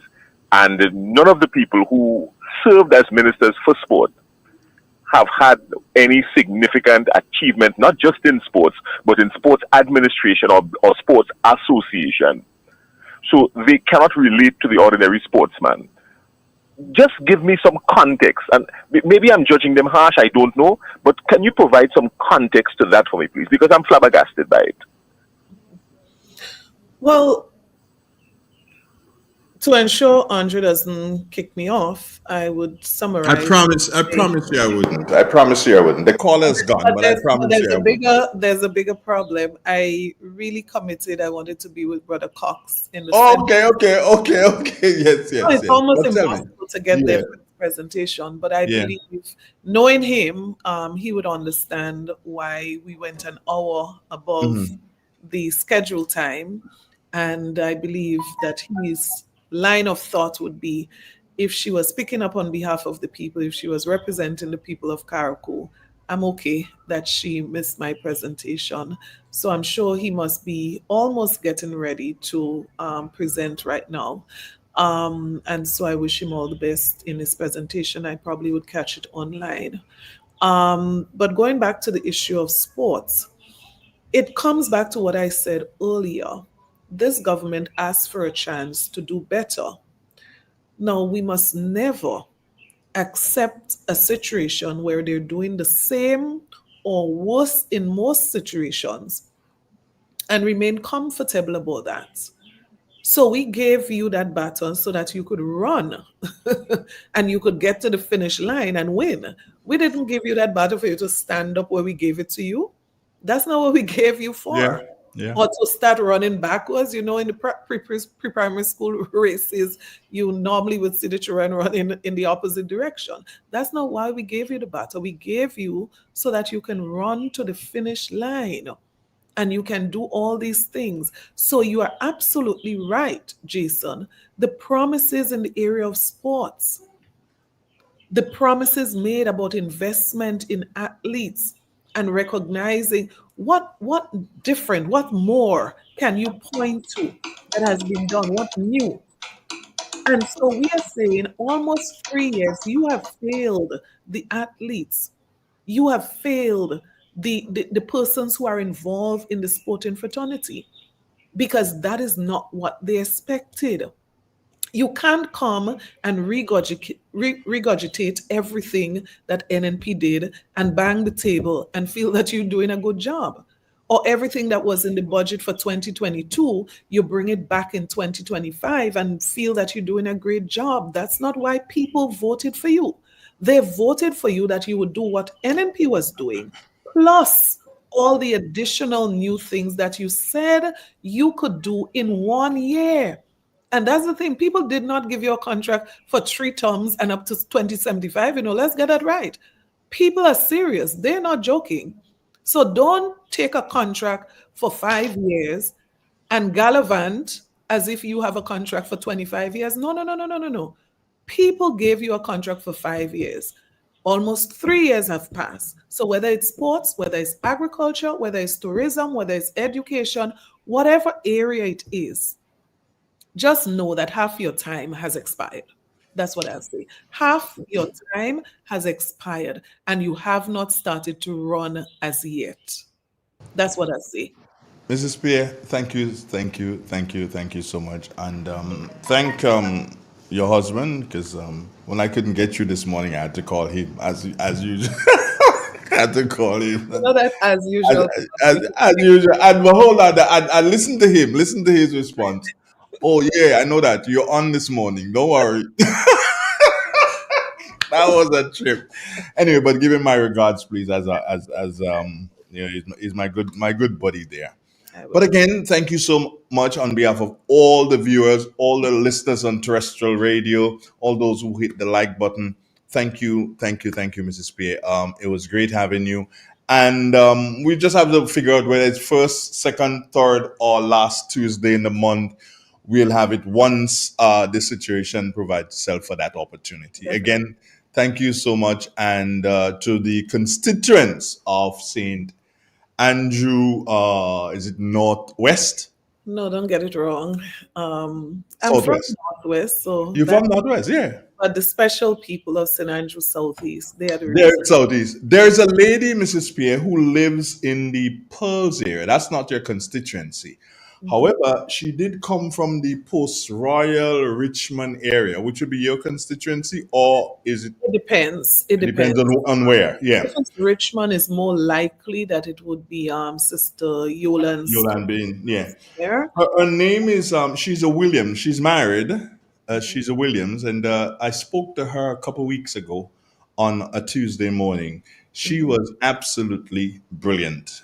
It is a young lady. I dare say you would want to associate with if you Oh, were that not has to be Trisha, maybe. Trisha. That's the name. That young I lady was actually taught brilliant. Trisha in school. Yeah. Oh, you did. Well, you did a good job. You did a good job on that one. You did a Remember, good it job. wasn't just me. Yeah, well, yeah. She was fantastic. And so many people. As a matter of fact, I have to get Trisha's number because someone called from the US Mhm. who wanted Trisha's number so that they can get their grandson into Trisha's program.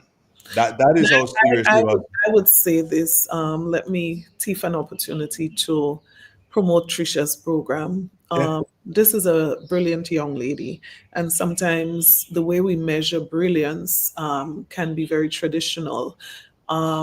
Trisha, and I made a joke with her once. Trisha is someone that we would describe as butter couldn't melt in her mouth. Okay, First okay, time I okay. heard her speak publicly, I almost fainted, quite honestly, because I was so much in shock. Right? Trisha has made so much progress. Wonderful young lady. And what she's doing, definitely, she obviously has a heart for children. And when it comes to education, it's not just about a person's academic ability, it's also for their love for the student. And so I would encourage anyone to take advantage of her program. And I would encourage her also to continue what she's doing. This is a young person who's not giving up hope. In spite of, she's not giving up hope. And I want to encourage everyone listening to encourage her and support her in whatever way you can. Well, and for being a part of the program this morning and causing us to get up to the 304 likes, I'd like to give you a present this morning. And here's my present. You have taken place right now the Senate, correct? Mm-hmm. Mm-hmm. All right. Okay. Let me do a quick check and I'll tell you. Speaking right now is the leader of government business in the Senate, the Honorable Senator Adrian Thomas. Adrian Thomas, right?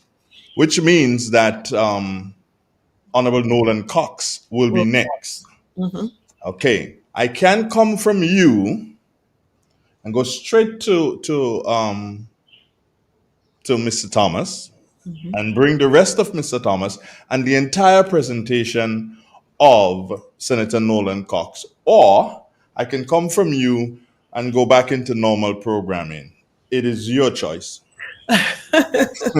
It's your choice. That's your present for getting us up to 300 likes. That's a present. So what choice? Let me ask you, you said that if I take the option of you carrying it live, you are going to carry the full speech or presentation of Brother Cox. Most definitely. Okay. So I would go with that option. You'll go with that option. Definitely. Yeah. Okay. I have more to gain. I just balance it out. Okay, so I'm going to go straight from you. I'm going to go straight to Senator Thomas.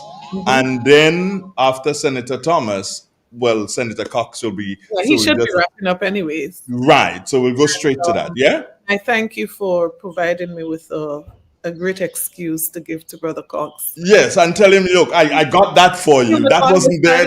Right. So you see, yeah, I got that for you. Negotiated. Hey, take care of yourself. A long time I ain't say to you, Emma, take care of yourself. I'll catch up with you. All the best to you. Okay then. Bye-bye. Take care. This is real. 91.9, 91.5. Excuse me, www.drealfmgrenada.com. As I said to you, friends, we'll go straight to Senator Adrian Thomas, who is, of course, making his presentation on the 2025 budget. This is real. 91.9, 91.5, www.drealfmgrenada.com. Do stay with us. Economic and social context in regards to where we are going with this 2025 budget.